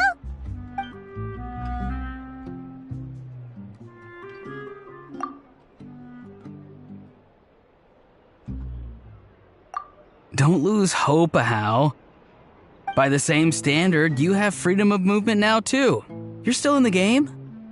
Same standard? I will not be held to the same standard as that thing! That's right. You won't. As far as I understand, the Palais Mermonia will want to assess your case on its own merits before they grant you freedom of movement.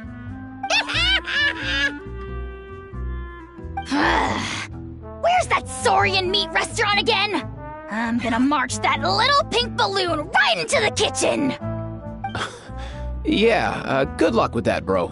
You'll be putting your own neck on the line, too. Also, there's no such restaurant! Anyway, thanks for looking after Ahau, guys. I'll take over from here. Why, you?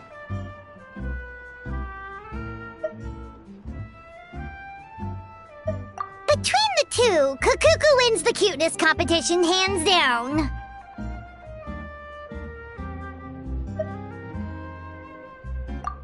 Really? Thanks! Wait, who are the other contestants, though?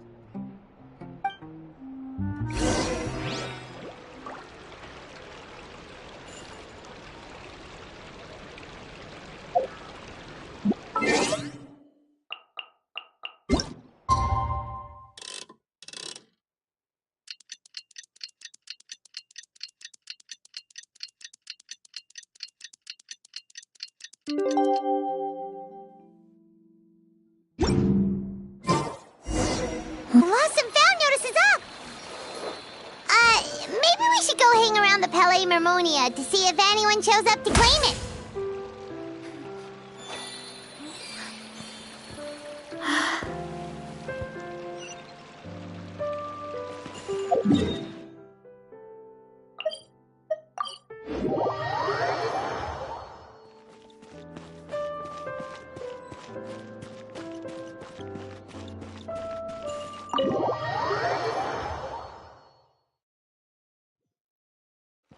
Hurry up, Brassa!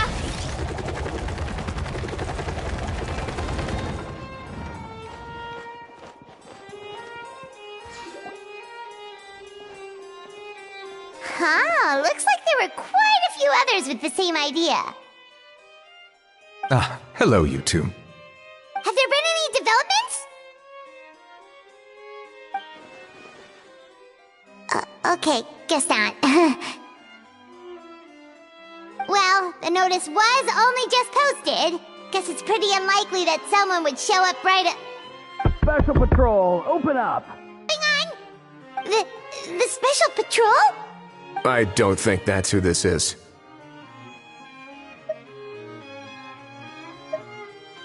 Hey, this isn't the time for silly jokes! Let's go check it out.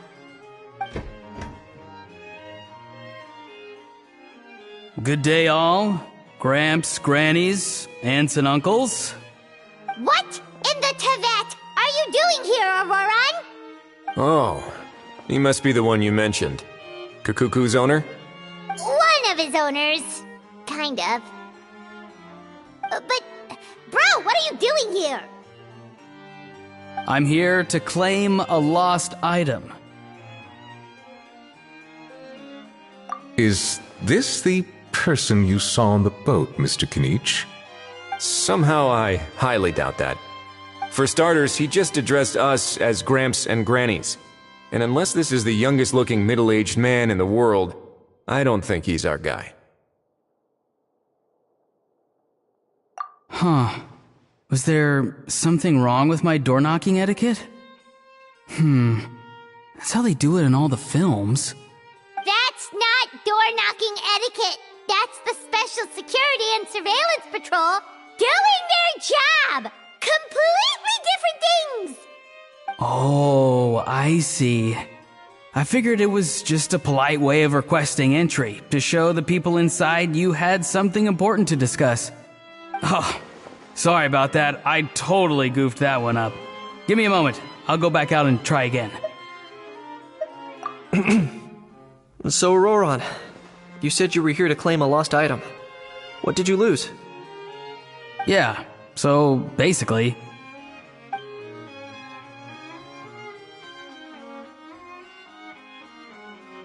For real now? Oh, come on, bro.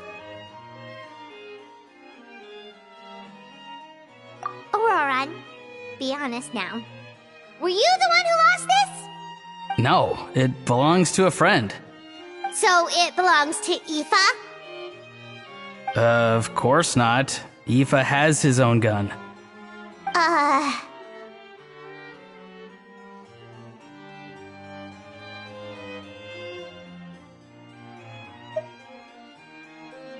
All right then.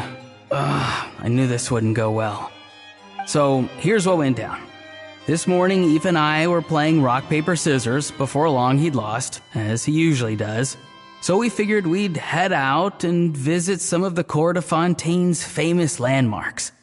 When we got near the plaza, a man suddenly stopped us to ask for help. He said that he had lost something and that someone had found it and sent it over to the Palais Mermonia. But apparently he used to work here and was worried it'd be awkward bumping into his old coworkers, so he asked us to pretend to be the owners and claim it on his behalf. You didn't manage to keep that pretense up for long. It's fine. I'm not the one who feels awkward anyway. So, a former employee of the Palais Mermonia. Was this individual a Fontaine native? Yes, at least I assume so. He looked like a well-dressed gentleman to me. We were about to refuse, but he was so polite. Could it have been a disguise? Oh no. Auroron, Paimon thinks you've been tricked. This person might be in cahoots with the bad guys. Oh, maybe he already took off and escaped as soon as your mission went pear-shaped. No way. I'm not that dumb.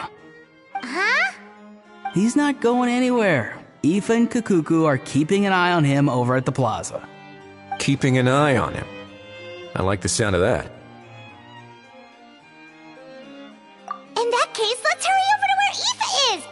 Time to catch that con man and find out what's really going on here. Wait a minute, I have a question first. Traveler, Paimon, you're pretty famous in Natlan, right?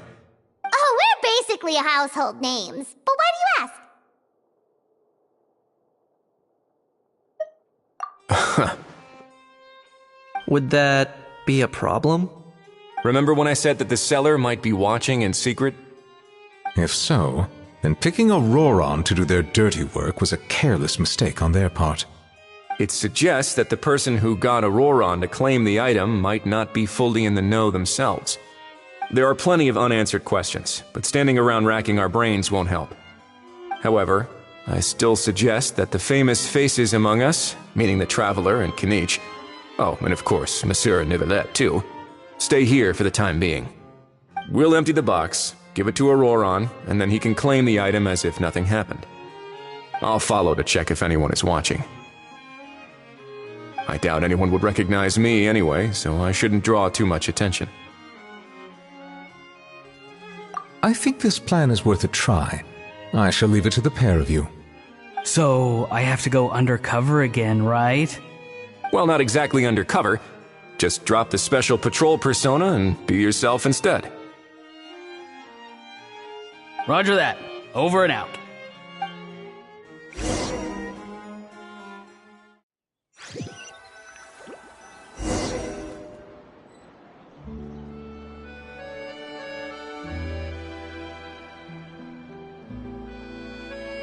No sign of any suspicious individuals around here. Auroron has entered the elevator as planned. I'll head over to the plaza now. Welcome to Palais Mermonia.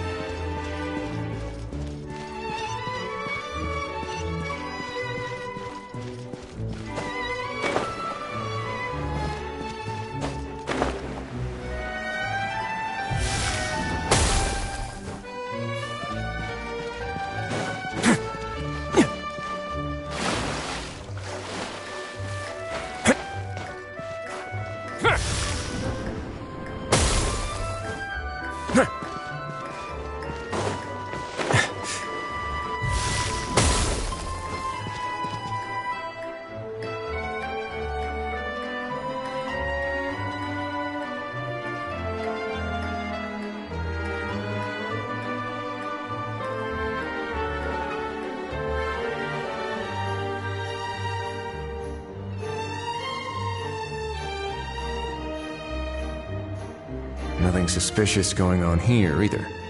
Strange. Maybe we're overthinking this? Oh dear! Oh dear! Stop with the pecking! Stop with the pecking! Please, sir, I'm begging you, do me a favor and get this pet of yours under control! The heck are you on about? Sorry, but he's not my pet. He's my coworker.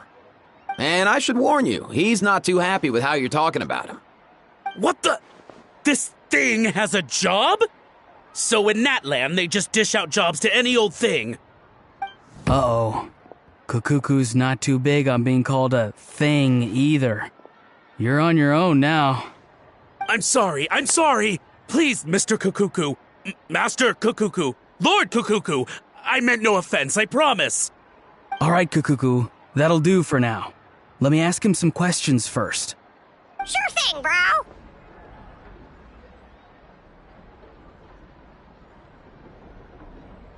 Auroron actually looks pretty serious this time. Was he just pretending to be clueless earlier? Interesting. Think I'll sit back and see how this plays out. You actually got it? Wow, didn't think it would be that easy.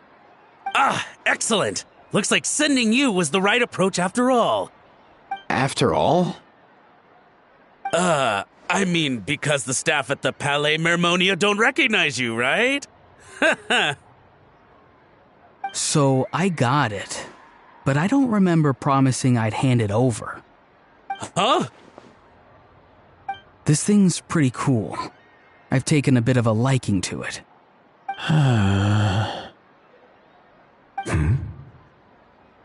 Please don't do this, my good sir, my master, my lord. My very life hangs in the balance. His life hangs in the balance? If this means so much to you, what are you gonna offer me in return? Are you trying to get him to say my life? How'd you know that? Because I watched that film with you. You should drop the act. We don't want a real misunderstanding in our hands. You're probably right. But honestly, I don't know what else to say. Sorry, this is the most myself I can be. Is that enough? Enough. More than enough. Who's this dude?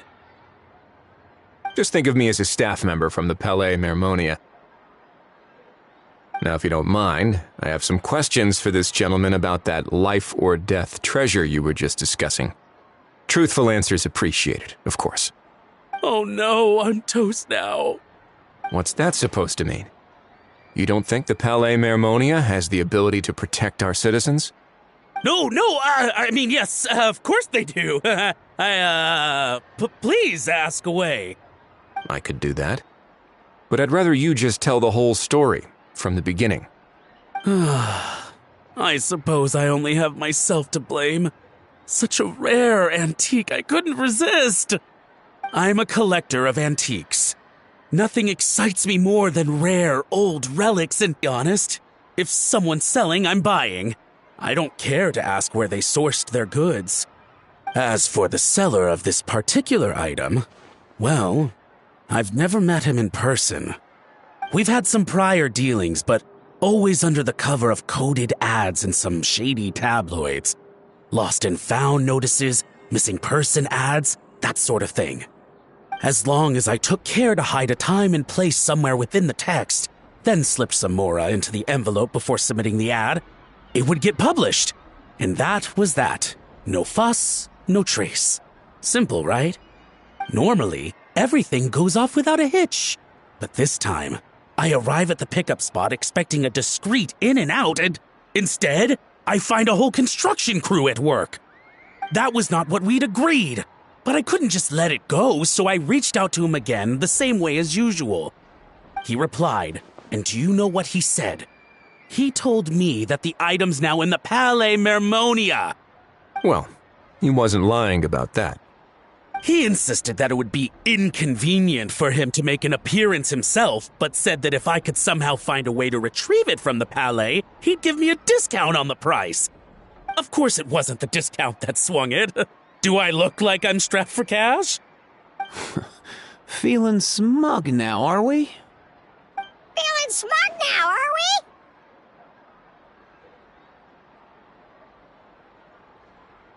we? No, please go easy on me. Go on.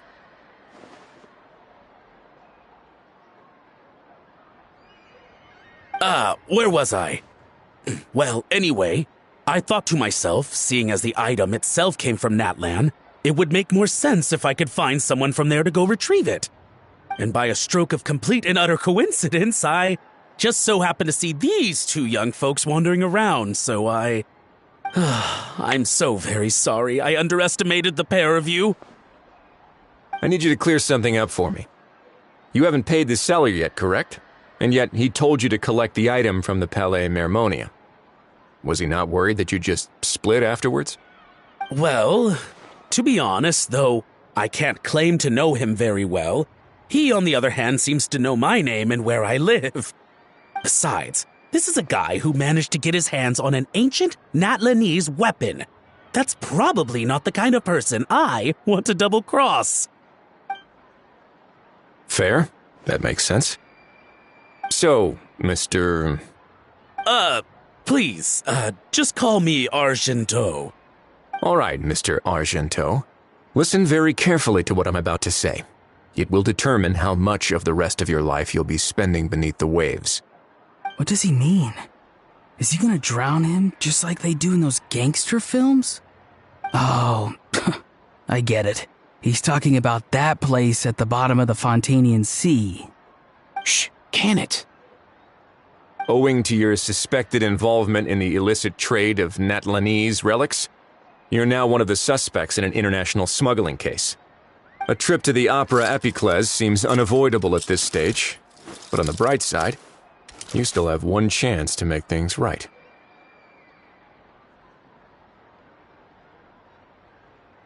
Okay. Do I really? Please tell me what to do. It's very simple. Just reach out to your seller in the same way as usual, arrange to meet, bring the money, and make the deal. Just be sure to let me know all the details. I'm talking time, place, the whole lot. If we can catch the other party by doing this, you'll have gone some way toward redeeming yourself. Understand? Oh, I see. I understand. You shall have my full and unadulterated cooperation. Good. Don't break the law, and don't even think about making a run for it. The Palais Mermonia will be watching you and ensuring your safety. All right, take the box, but leave your ID and other documents behind. You can go now. As for you two, protocol dictates that I should take you both back to the Palais and have you sign a confidentiality agreement. But that would take a lot of time and effort. Such a hassle, bro! See, Mr. Kukuku knows exactly where I'm coming from. So, I was thinking, since you're all friends of the Traveler... I understand, sir. We got dragged into this by accident, and it has diddly squat to do with us. And out of respect for the Traveler, we won't say another word. Oh, I know this part. We better keep our mouths shut or we'll both be sleeping with the fishes in the tailor-made pair of cement shoes. In that case, I understand completely. Not exactly what I was going for, but if that's how you want to understand it, then be my guest. Then it's settled. Thanks for your help.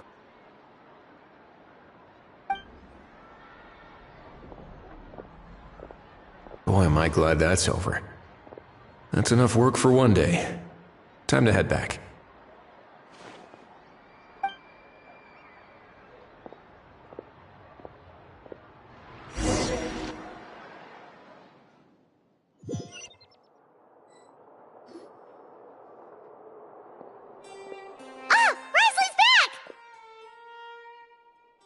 Judging by your expression, it must be good news, huh?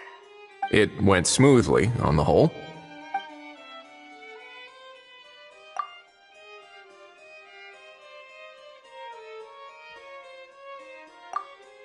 So basically, we hold off until Argento and the other party have set up the next stage of the transaction. Then we plan our next move. Patience will be key. I get that. It's like hunting. I'm just not sure the other party will take the bait so easily. Well, if he didn't need the money, or if he valued self-preservation over making a profit, he could have walked away as soon as the contraband was brought to the Palais Mermonia. On top of that, although he hasn't shown his face yet, he seems to have no followers or accomplices, and he's relying on an extremely limited set of options to push the deal along.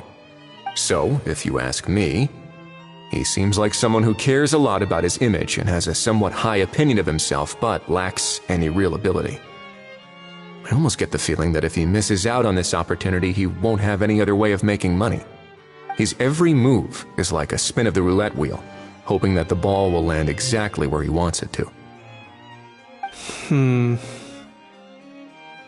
Or, I don't know. Maybe he'll cut his losses and vanish into thin air, and our efforts will have been in vain. At least Natlan will get the stolen relic back, so it won't have been for nothing. In that case, let's hope his arrogance stays in play. Everyone, I have just briefed the Marechaussee Phantom on the situation. As soon as there are any further developments, we will act without delay. When that time comes, we will be relying on your help. We'll be waiting for the good news!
Novelet sent someone to contact us this morning!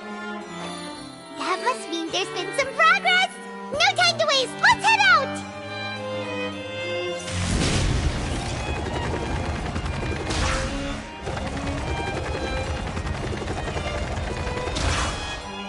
Get back on track!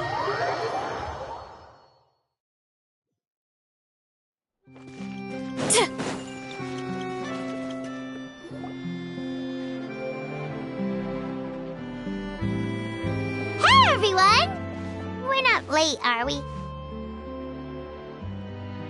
No, you're just in time. Well rested, I trust? A great way to stay energetic, certainly. We received word from Mr. Argento yesterday, confirming the time and location of the transaction. It'll take place this afternoon, and it turns out it'll be somewhere we all know pretty well, too. The Film Fantasyland restaurant. Oh, really? Huh. He sure does like that place. Seems like you share our concerns, Traveler. Indeed. Capturing someone in a crowded event venue will be much more challenging than in an open area. The criminal might try to blend in with the crowd, or even escape by taking hostages. In light of this, we've had to make additional preparations. As soon as we received the news yesterday, we began coordinating with the Marechaussee Phantom and the Special Security and Surveillance Patrol. We'll be deploying lots of undercover agents on site. If things go south, the safety of the civilians will be our top priority. Of course, fingers crossed, everything will go without a hitch. I noticed a bunch of familiar faces from the previous case, like Captain Chevres of the Special Patrol, so I'm feeling optimistic. We'll trust your instincts, then. Oh, yeah, and by the way, we've also been in communication with Miss Lapine Pauline and Miss Navia. The Spina di Rosula will provide support within a controlled scope, so there's no need to worry. The only potential issue is with Miss Escoffier.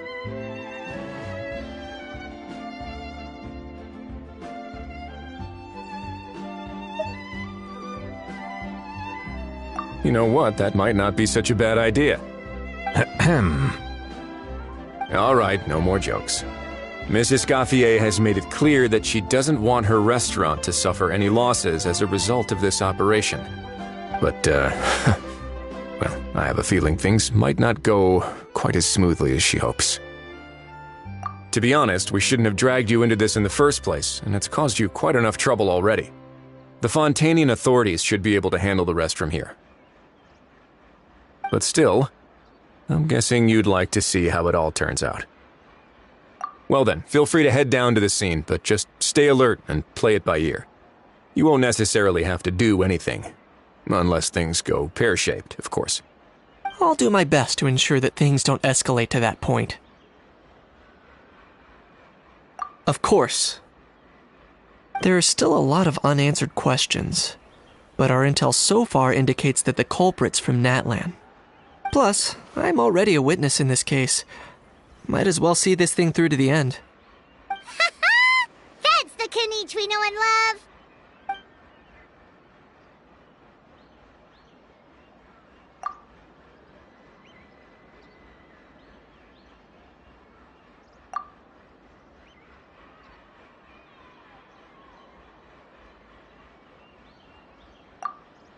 Well, that's enough of the small talk. The operation's scheduled for the afternoon. If we're quick enough, we'll even have time for a few cups of tea before we leave. Oh, and let's grab something to eat too! Can't work on an empty stomach, you know.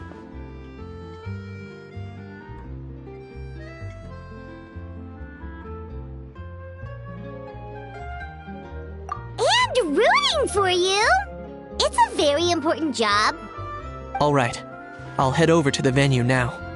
Ahao's been harping on for days now about this event-exclusive meal he wants to try. Guess I might as well shut him up sooner rather than later. See you in a bit. I look forward to hearing how it all goes.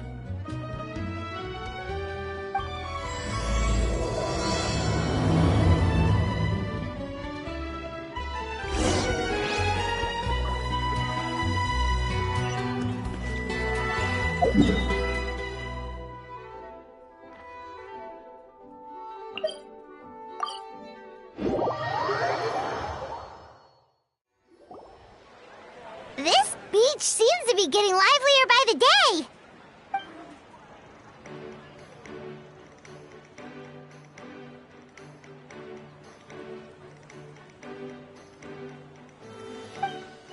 Traveler,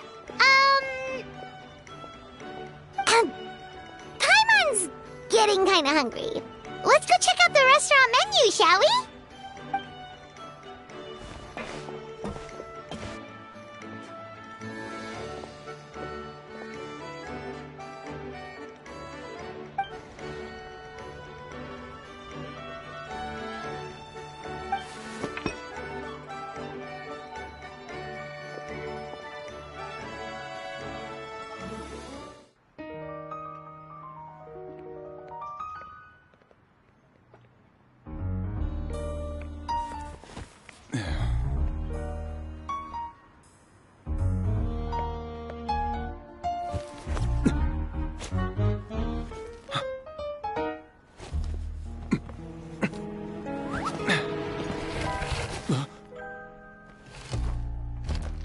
Your friend thought you might be thirsty. Won't you stay and drink it?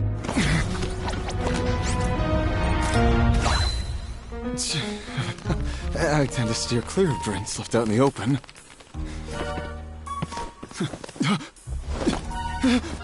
You're surrounded. Give up and come with... You lousy swine! Stop right there! Oh look! A surprise performance! Wow! How lucky we are! After him!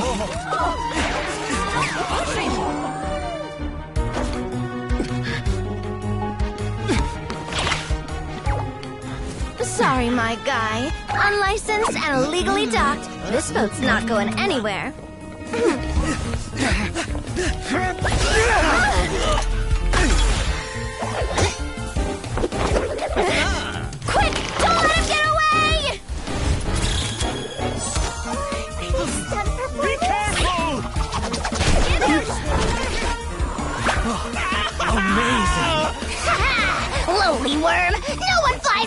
the almighty Dragon Lord! Who's stealing my fun? You again! You're driving me crazy! Oh, wow,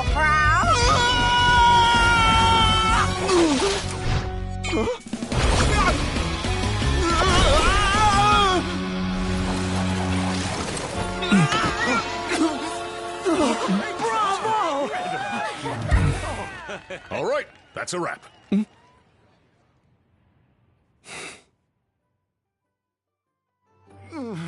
Unbelievable! You can't just drag someone around like that! Such blatant disregard for human life! I'm gonna sue the living daylights out of you! Will you now? I think I did you a favor by pulling you away from your audience. Saved you some face at the very least.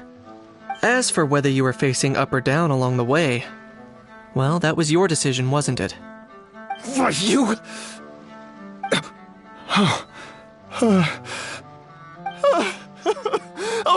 All right, I admit it. I was in the wrong. Oh, of course I know the difference between right and wrong, but I had no choice. I desperately needed the money. I was an expert on ancient relics. Not only did I have a successful career, but a happy family too. But my son, I never imagined he'd turn out this way. Fell in with the wrong crowd and ended up shoulder deep in gambling. We had some savings, but he drained them away like a waterfall. Once he fell into debt, he had creditors regularly coming over to threaten and intimidate him. I'm his father. How could I just stand by and watch him suffer like that? Oh, my son is about the same age as you are. If only he could have turned out more like you. That's the only reason I needed the money. Please, believe me. You... Please, kid, I'm begging you. Help me. I see you're from Natland too. That makes us brothers. Please, have mercy. I still have a chance to help my son straighten himself out. But only if I get back. If I go to prison now, he'll be doomed, I tell you, doomed! And isn't standing together and fighting for a better future what families do? Our fate is in your hands, young man. Please, have a heart. Something wrong, Kanich? Gone soft, have we?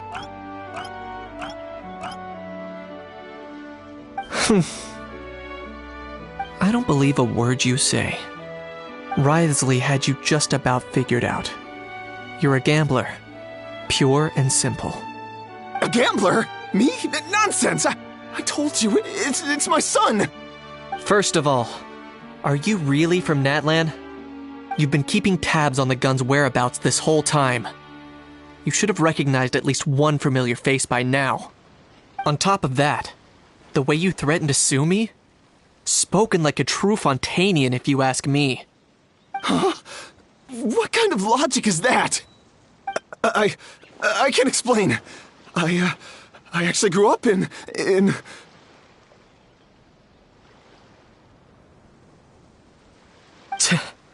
I don't want to hear another word. Ahau, here's your chance. Shut someone else up for once. The moment I've been waiting for. Eat this, scumbag! Being a compulsive liar is one of the hallmarks of a die-hard gambler. I bet you're just a Fontanian pretending to be from Natland. Even if you have any friends or family to speak of, I'm guessing they've long since cut all ties with you. And you have your depraved ways to thank for that. Of course, I might be wrong.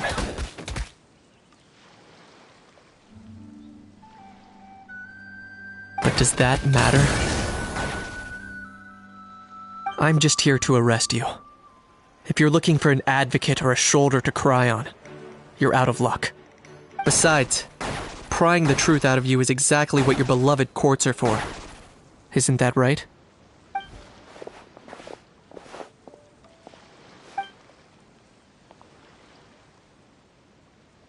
Many thanks.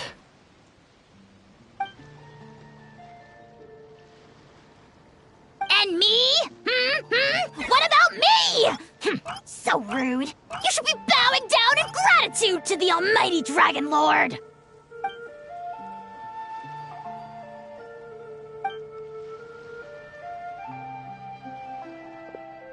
mean? What do you mean? Hold it right there!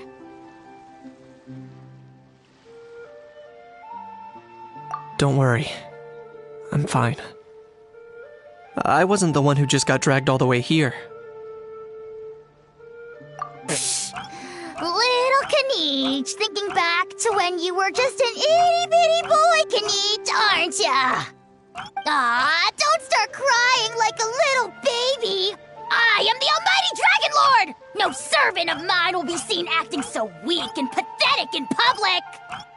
What are you on about? Still, I suppose there's no point hiding it from you. To put it plainly, I can't stand gamblers. They're the most irresponsible people in the entire world. No respect for the principle that you have to give in order to get. They'll tell 1,000 lies for a single coin, deluding themselves into thinking they can use it to gamble their way to a vast fortune. But we all know that even when it looks like you're getting something for free, there's always an unseen cost. In the past, I also ended up paying a price for my father's gambling losses. I don't want anyone else to end up in a similar situation if I can help it. Don't feel sorry for me. I certainly don't feel sorry for myself. They say that people are shaped by their past, and since I've made it this far, I must have done a lot of things right. We should never punish ourselves for the mistakes of others. Instead, I choose to remember the moments that helped me grow. Like when I first learned to use a grappling hook, or the very first time I yearned for knowledge.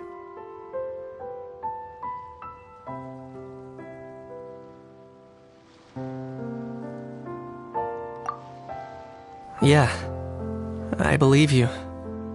Let's get going. If we don't head back soon, we'll cause more unnecessary worry.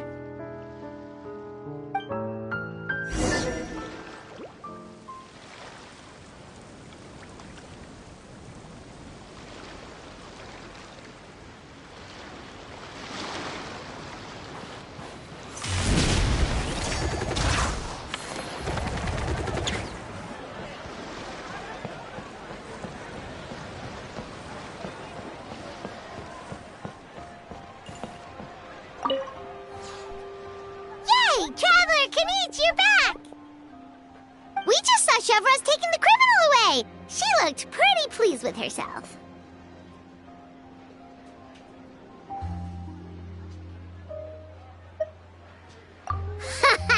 So after so much running in circles, turns out he had no fight in him, huh? Guess running away was the only trick up his sleeve. Oh, also, Risley said to let you know that he's already left. He went to report back to the Palais Mermonia. Apparently the Maréchaux say Phantom's preparing to carry out an in-depth investigation into illegal gambling activities. Sounds like they'll have their hands full. Anyway, that's for the Palais to worry about, not really our concern.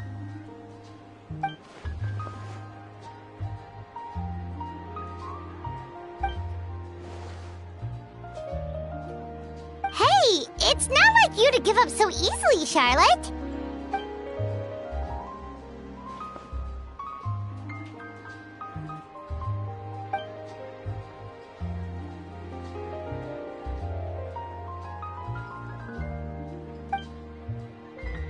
Make sure you pick the best shots of Paimon. Oh, already gone. Hope she heard that.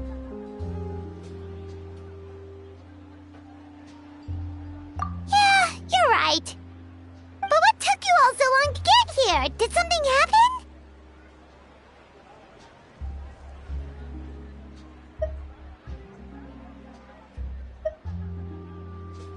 What?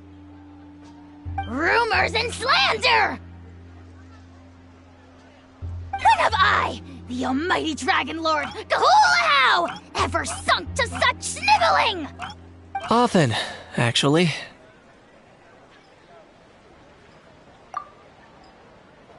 To be honest, I haven't decided yet. At the moment, I've got nothing urgent to get back for. And, in any case, the court might need me to testify again. Plus, that gun's still a key piece of evidence. I'll probably have to wait until the case is closed before I can return it to Natlan. So, I guess I'll be sticking around to enjoy the beach a little longer.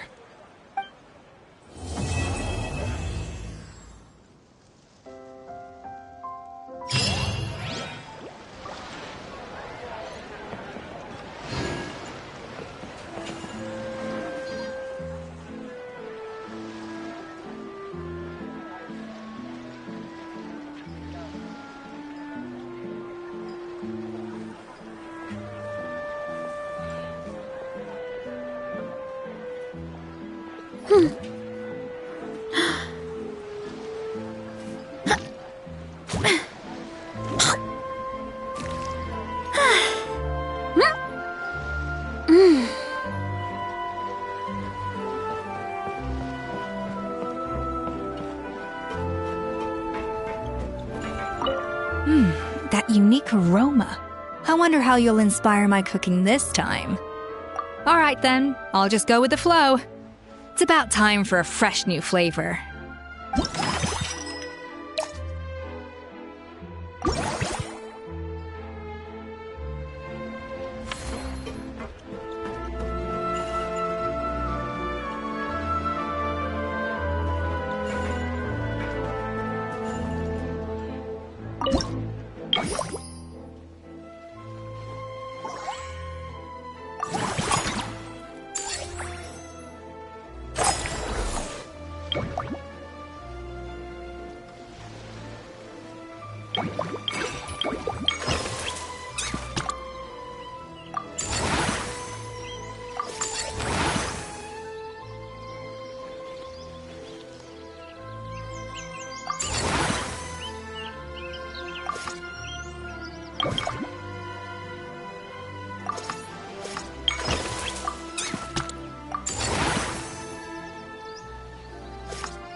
Hello, boss. I'm from the Collective of Plenty. You might recall receiving a letter from us requesting you to design some components. Wait a sec. Why does Eon-san need clockwork mecha?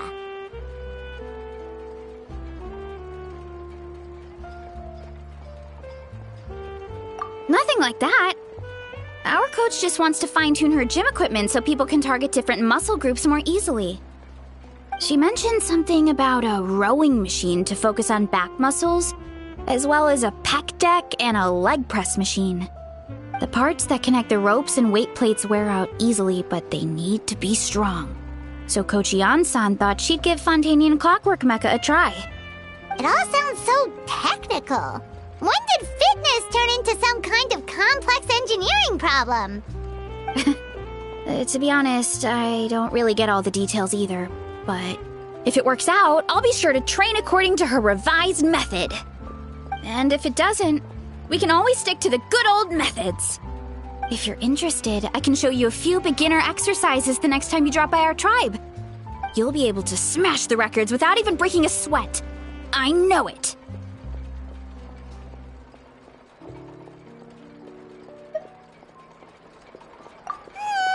Paimon will pass on that one. She'll be rooting for you from the sidelines, though.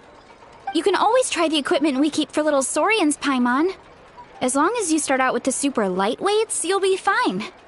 Weight training's for everyone, you know. As long as you put in the effort and keep it, anyone can develop rock-solid muscles. No!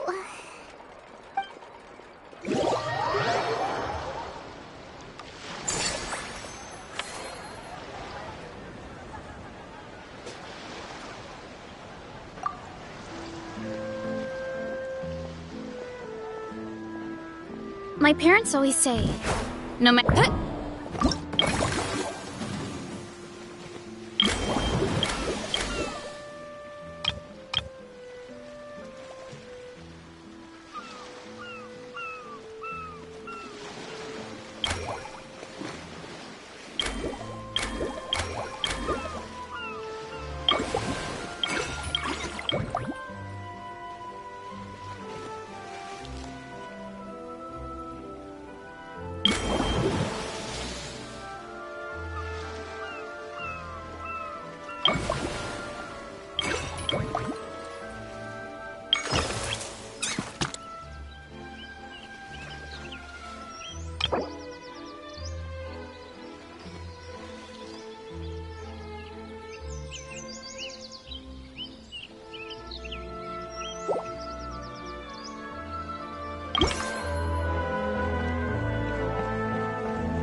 There's a lot that goes into managing an orchard.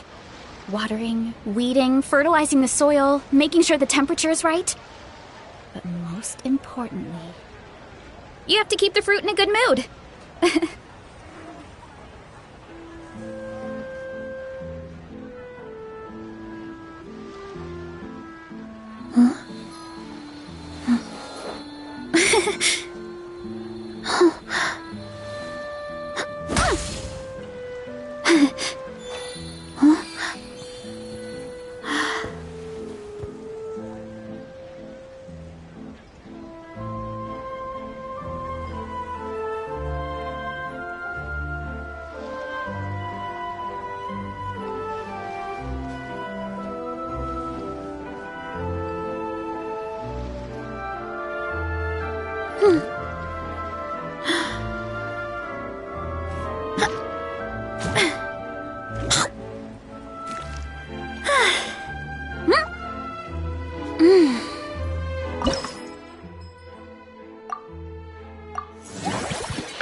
All right, time to show off how fast I can run. I'm gonna go have a blast, then come back, calm down, and focus on running my fruit stall. That's right. Last thing you'd want is to get too absorbed in having fun, then suddenly realize you're starving because you haven't eaten anything for hours. Funnily enough, Paimon can think of someone else with a bad habit of getting so into things that they forget to eat. No matter how busy you are, nothing's more important than staying well-fed, hydrated, and healthy.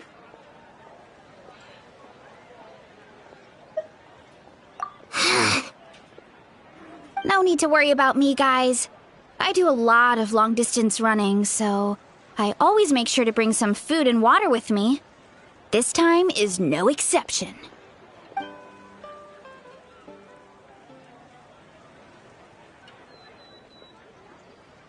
Woohoo! That was incredible! How was it? Did you get through all the levels? It was amazing! Not only did I get a super high score, but I also checked up on every homage to the original films, and even recreated several iconic scenes starring comic book superheroes. I'll focus on doing business this time round, but if there's ever another event like this, please let me know as early as possible. I want in!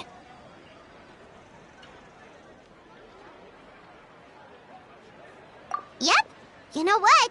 We should let you design the levels. I'm sure all the fans will be thrilled. That would be great. Anyway, back to business. Time to focus on my fruit stall. I'm gonna make a name for my orchard in Fontaine.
My parents always say, no matter how busy life gets, you should always sit down and enjoy a proper meal when you get hungry.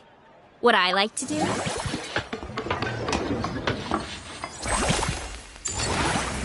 Deep breath. And wolf it down in one go. That way...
my fill without wasting too much time.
is one of those things where you gotta use it or lose it.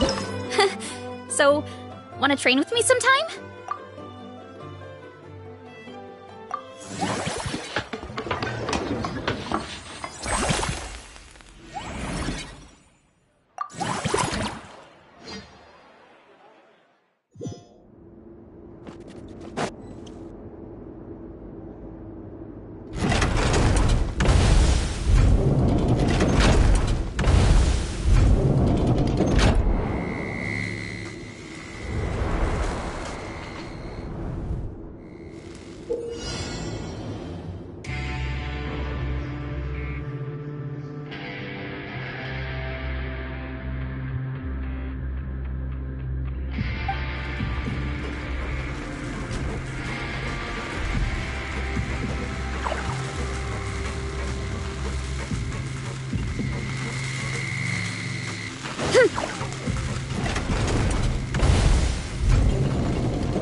Oh, your encouragement leaves Paimon feeling even more motivated than ever.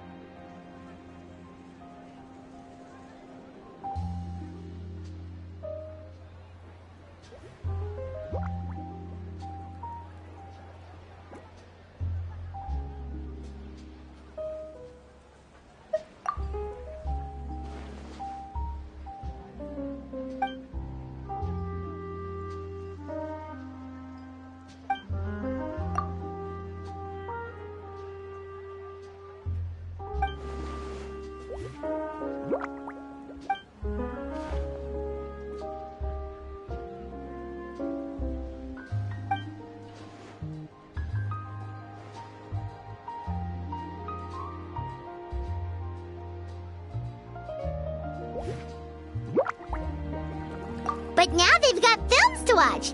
Even the ones who used to cause trouble might settle down a bit, right?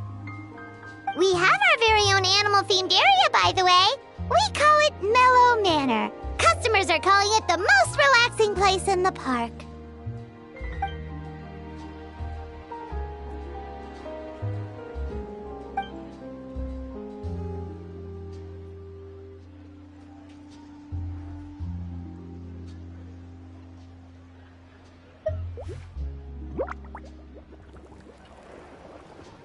Oh, you mean we could invite Sigewinne to be a consultant at Mellow Manor? Now that you mention it, that sounds like a great idea! Sigewinne's great at caring for people, and she's so warm and gentle. Looking after animals should be a piece of cake!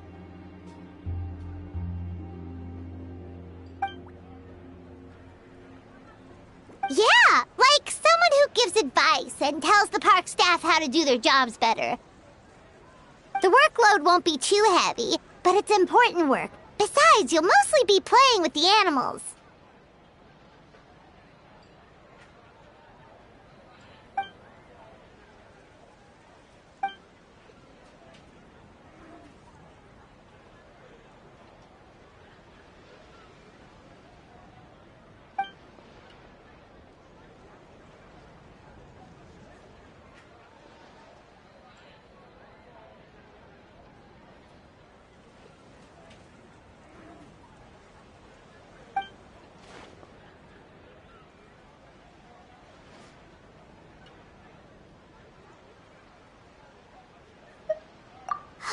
With Sigewinne on board, Mellow Manor's gonna be even better than before! Paimon has a feeling our revenue's gonna shoot through the roof!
Anesthetics? Check. Let's get started.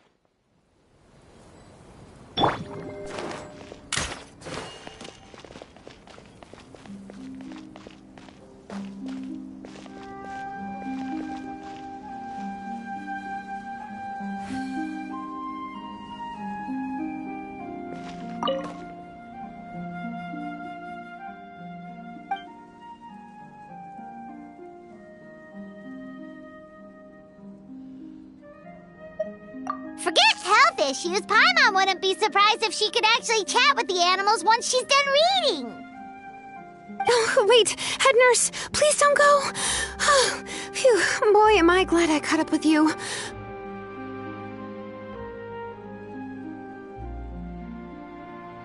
One of the inmates has become obsessed with those magical mouse munchies from the animated films you've been showing them, and tried making some himself with 3 days' worth of welfare meals.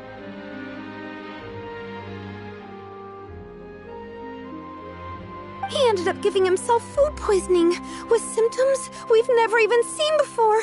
Please, we need your help.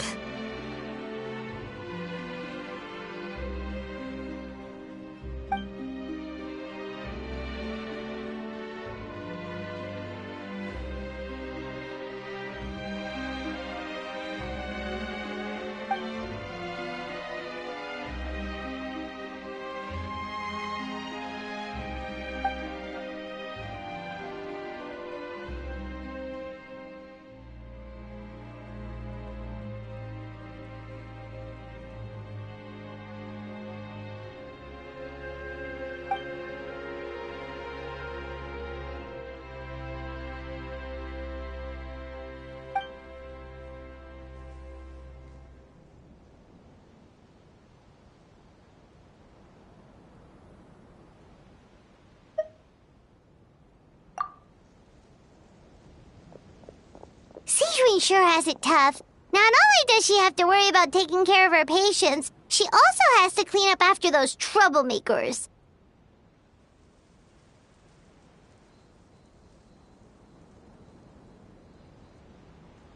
Why don't we prepare something tasty for her? It might help lift her spirits.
And here's a special snack, too! Hope it gets your strength back up.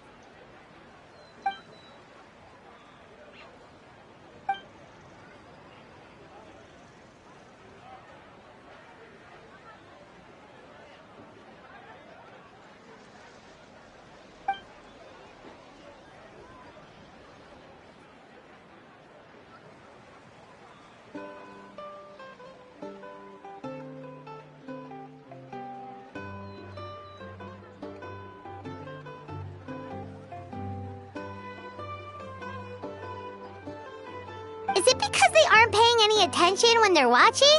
Or is it some rebellious mentality? A whatever you tell me not to do, I'll do it just to prove you wrong type of thing?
Us?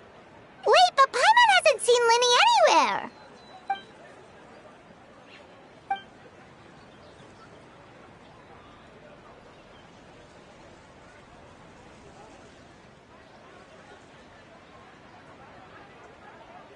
All of them? That's some serious dedication right there.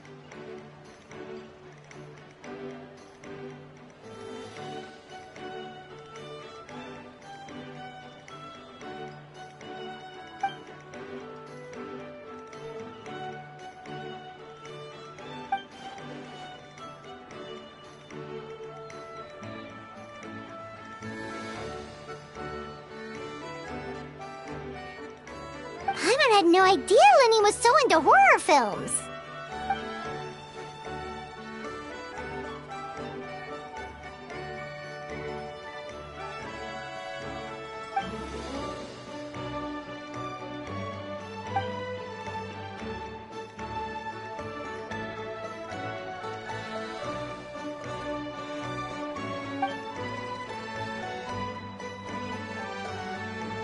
Well, that's a side of Linny we've never seen before.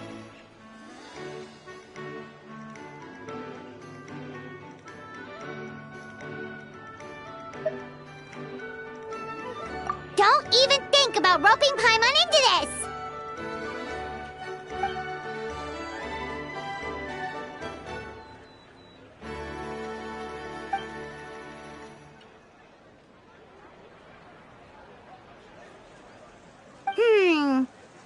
like eclectic escapades would be more to your liking then. Want to give it a try?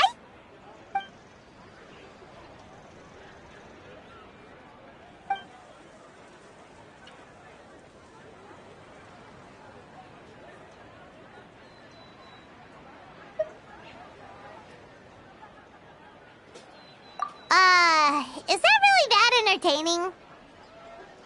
Still, if you're interested in the attraction, why not become a consultant? That way you'd get to see more of the visitors' reactions too.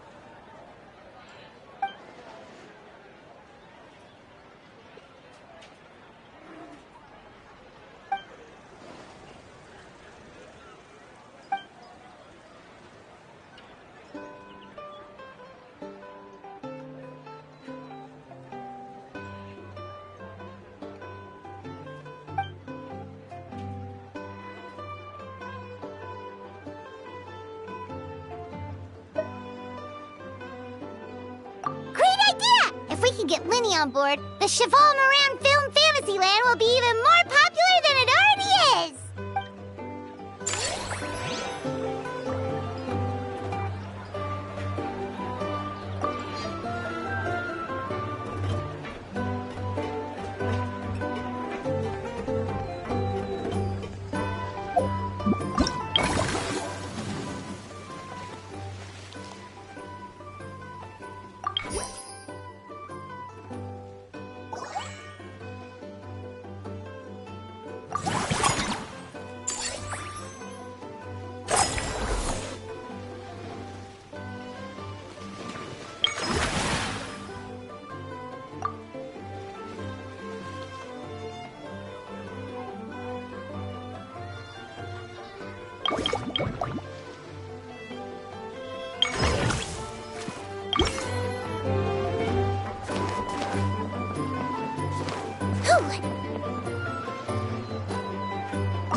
Don't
slip and fall!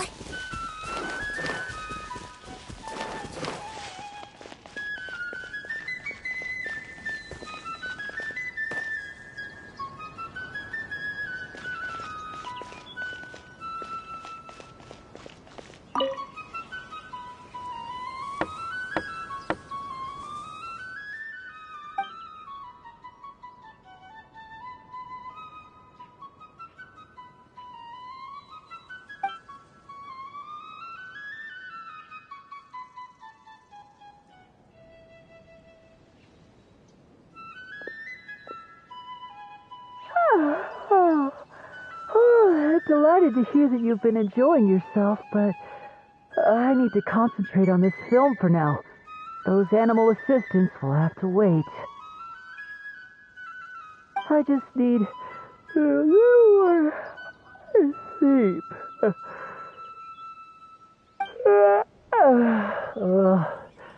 Every time I close my eyes, I keep thinking of new tricks. So tired. Can't sleep, but can't get up either. That's right, Lenny. A change of pace should stop your mind from wandering. Wait, Traveler? Paimon? You two are here as well?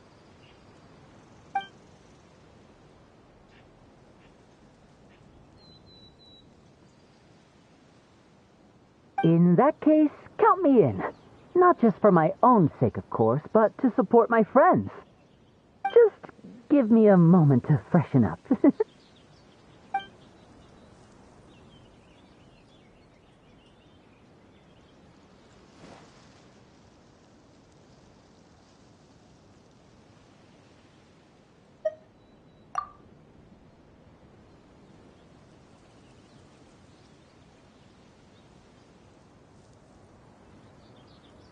Sounds good! Getting Lenny to cheer up and visit the amusement park's surely our greatest success yet!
Don't slip and fall!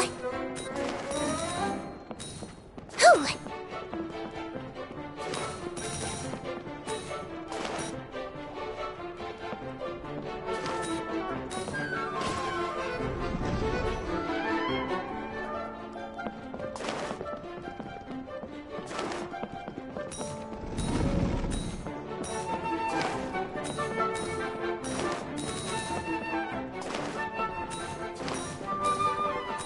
Don't slip and fall! Don't slip and fall!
Don't slip and fall!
Thanks for inviting me to come down, you two.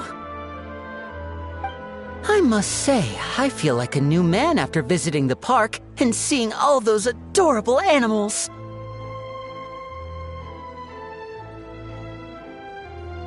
Seems like Lynette has her eye on some great potential animal assistants, too.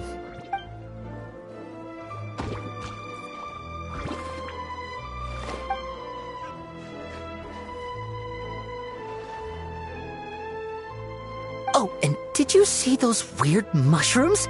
Can we take home a few of those as well? That might not be possible. These fungi have been specially trained, you know? They're like the stunt actors of the elemental world.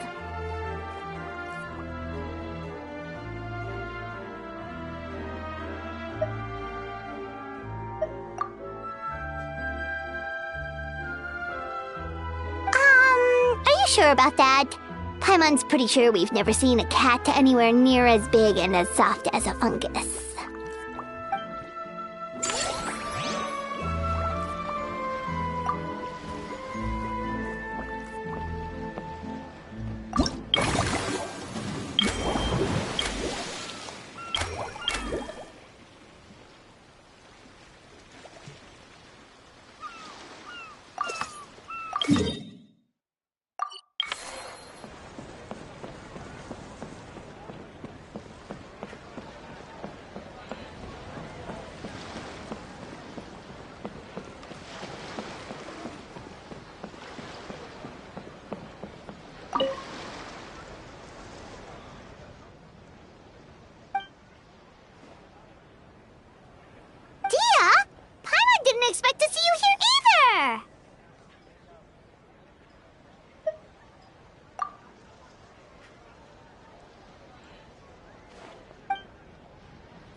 Guess that's not scenery most Fontanians see every day, huh?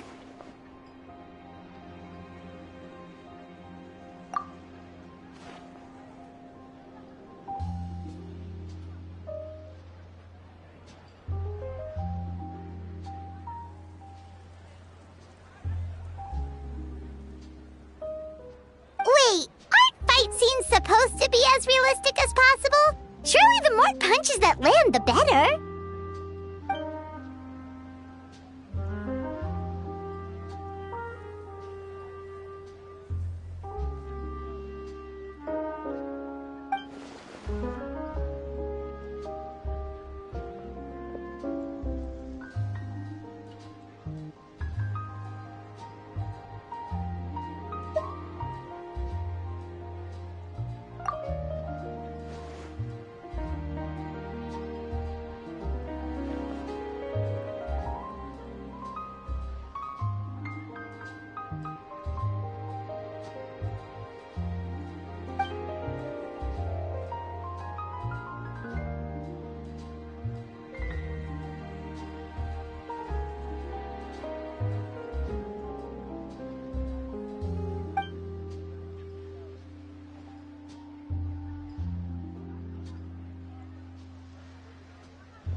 You sure that's okay?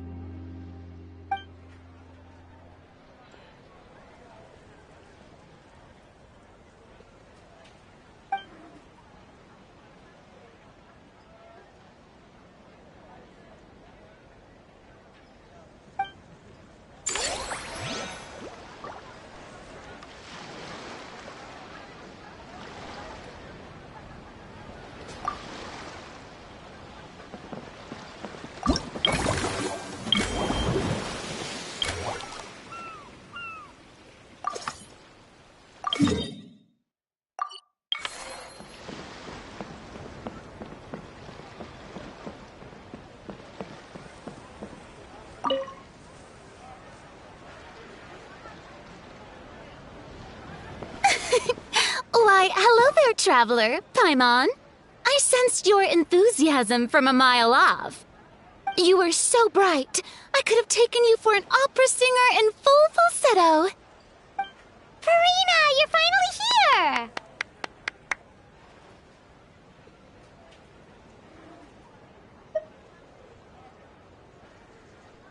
Thank you. I am just as thrilled to be here as you are to have me.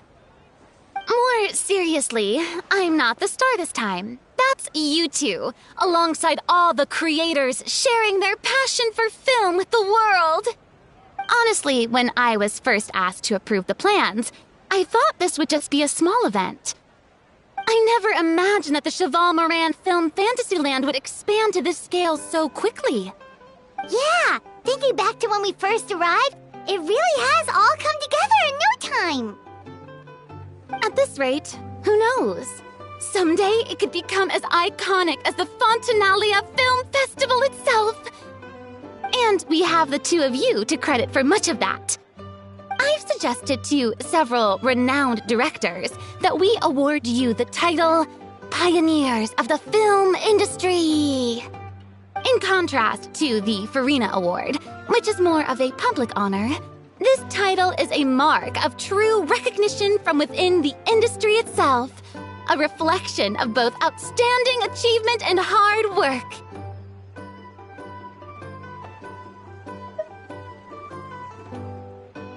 Wow, even you're getting serious now. Come now, no need for any of that. Just relax and enjoy the moment.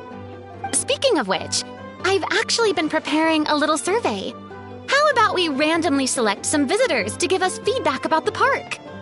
Did Paimon hear that right? Farina carrying out a customer satisfaction survey? Well, given that it bears the name of my dear friend Surintendant Cheval Moran, isn't it only natural that I conduct a bit of research on her behalf? Besides, the more famous a star becomes, the more important it is to stay in touch with reality, no? Plus, it's amazing how much you learn just by listening to other people's take on films. I don't always assume celebrities just get their assistants to handle everything for them. But it sounds like it's actually pretty hard work. Then again, maybe Farina's just an outlier.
Then take your drink. It'll sell like hotcakes.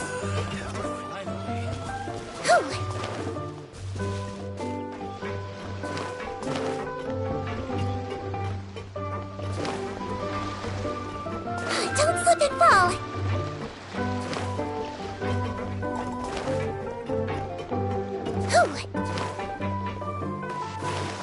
Don't slip and fall.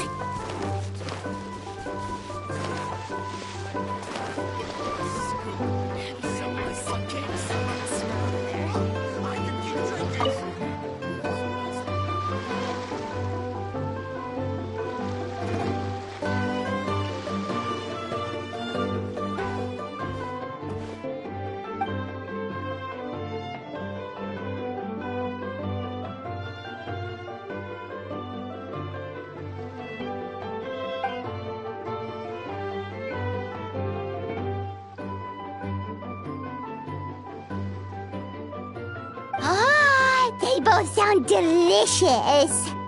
But how come you seem so familiar with this bar when it's your first time here? Paimon's never even heard of the drinks you ordered us.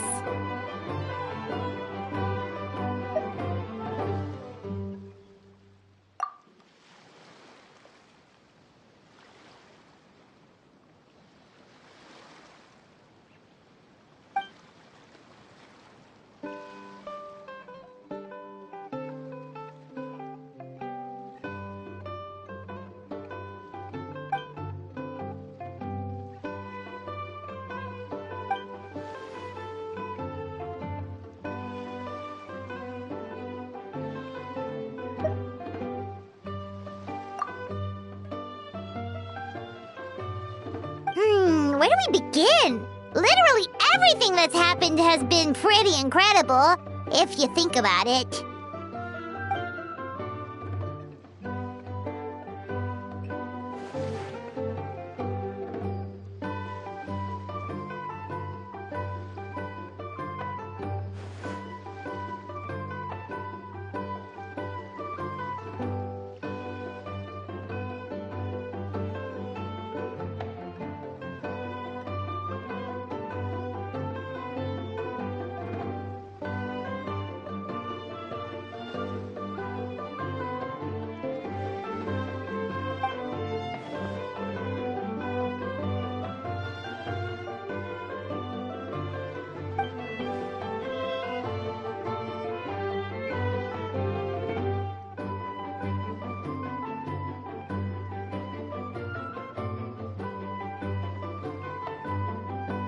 Huh?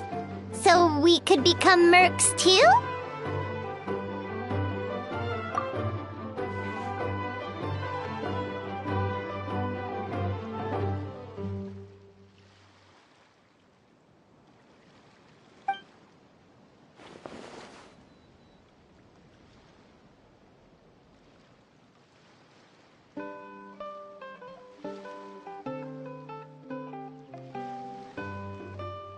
Actually makes a lot of sense.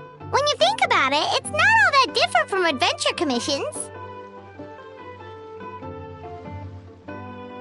Who knows? Maybe we'll find jobs where we can help a lot of people while also bringing in a nice chunk of Mora. Wouldn't hurt to build connections with Dia's Eremite friends either, would it?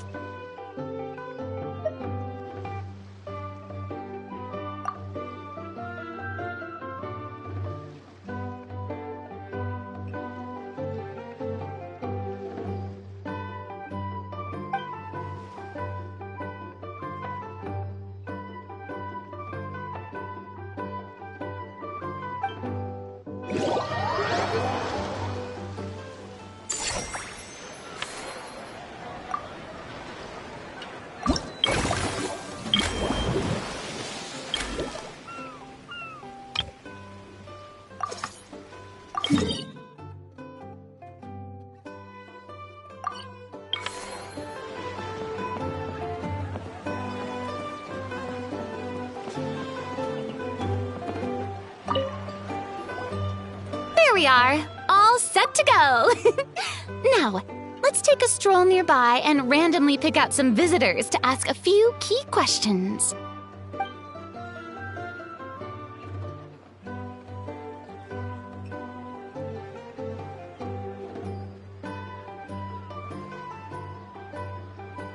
These suggestions are surprisingly detailed.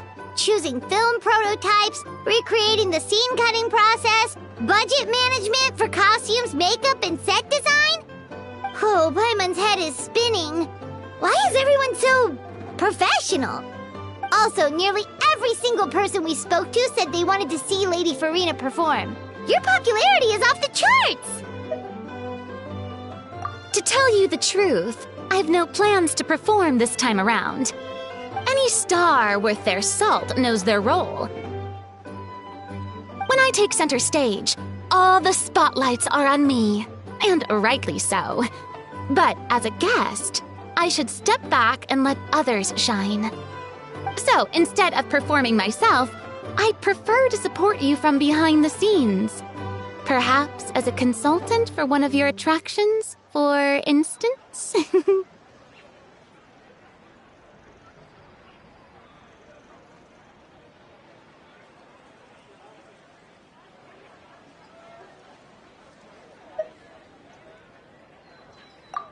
That's right! Movie Masterpieces is all about film expertise. There really would be no better candidate than you! Oh, wonderful! Then I shall give this role my very heart and soul. Once I've had a moment to prepare, we can meet up for a slice of gâteau from my pâtissière suprême before we get started.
I swear, it's for medical research!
You're so quick, Dia! Everyone agreed just like that! Guess that means we're now official partners of the Blazing Beast!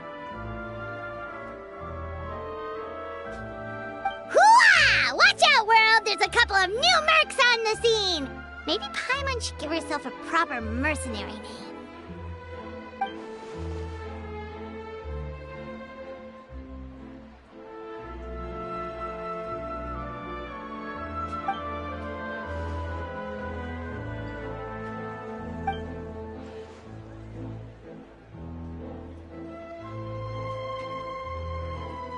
It's a deal!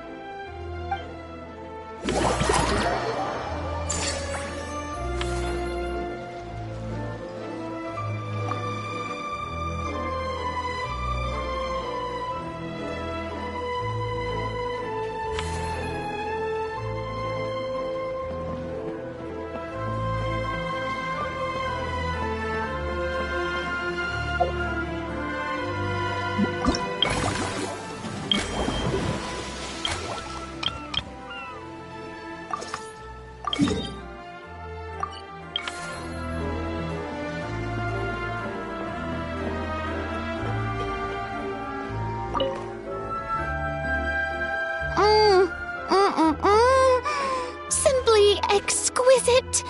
As amazing as ever. Escoffier, have you ever considered starring in your own film? I can see it now. Val's en cuisine. A riveting tale about the art of extreme cooking. I'm sure it would be a hit. As it happens, I'm already doing something similar.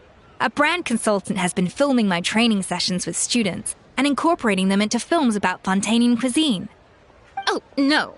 No. A documentary won't do. I'm talking about something with a bit more drama. Your experiences as a chef could be turned into a scintillating story. In fact, I'll even write it myself. Before you finalize it, please let me review the culinary terms, especially when it comes to how ingredients are handled, the timings and the quantities. Great! It's settled then. And actually, I think I'd like to bring in the Traveler and Paimon as directors. Something tells me that the three of you working together would really get the creative sparks flying. We could create something truly magical here.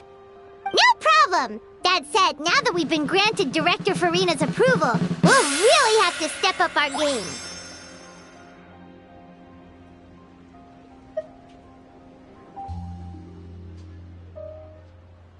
Excellent. I believe in you both. The gâteau was sublime as ever, Escoffier. Now, about time we got to work. I'll start drafting the script on the side while serving as the consultant for movie masterpieces. Wish me luck.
Now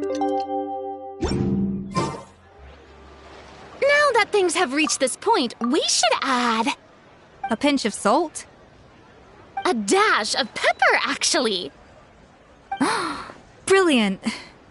Huh? You two aren't talking about a new dessert menu by any chance, are you?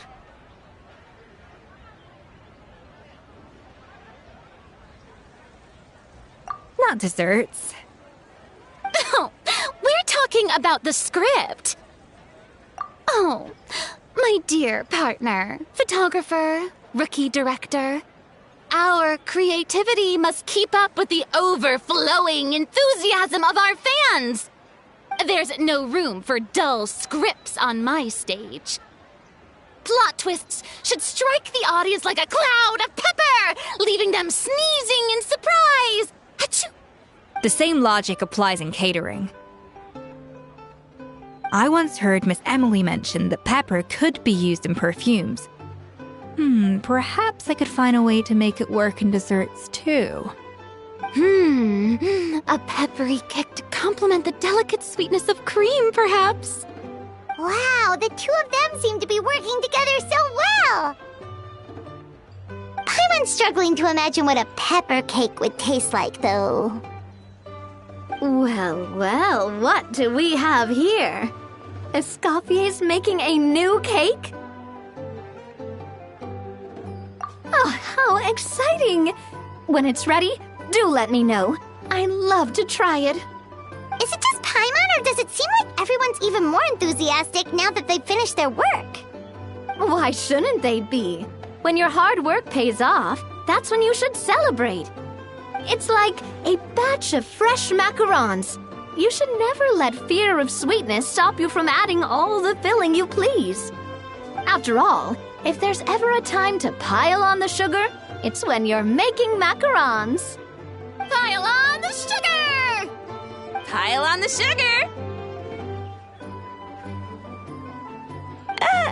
And why are we piling on the sugar? Lapine Pauline, you're here! Is it ready? Of course! It all went according to plan. Huh? Were you off on some kind of important task? I was indeed. Please accept this.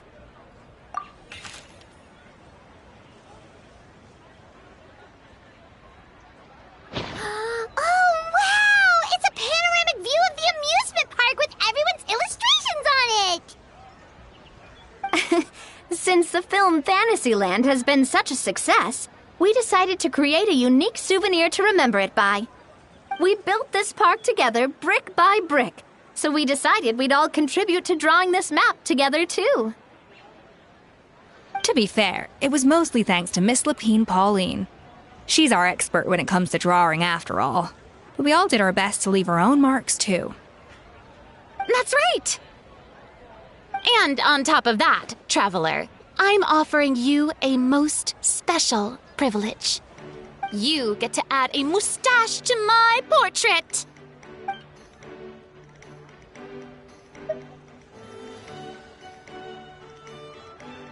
Bolognese sauce flavor. Well, that sure counts as a surprise twist. You win this round!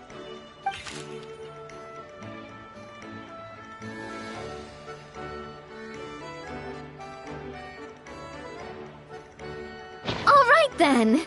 Now that you're the proud owner of this commemorative map, you can draw as many different flavored mustaches on it as you like. Sounds like a pretty tasty map. We'll look after it well. Great! Your satisfaction is our #1 priority. Everything's all in order. Now it's time to relax. Forget about work and just enjoy the park.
didn't put a sticker on your back.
Did you bump into something?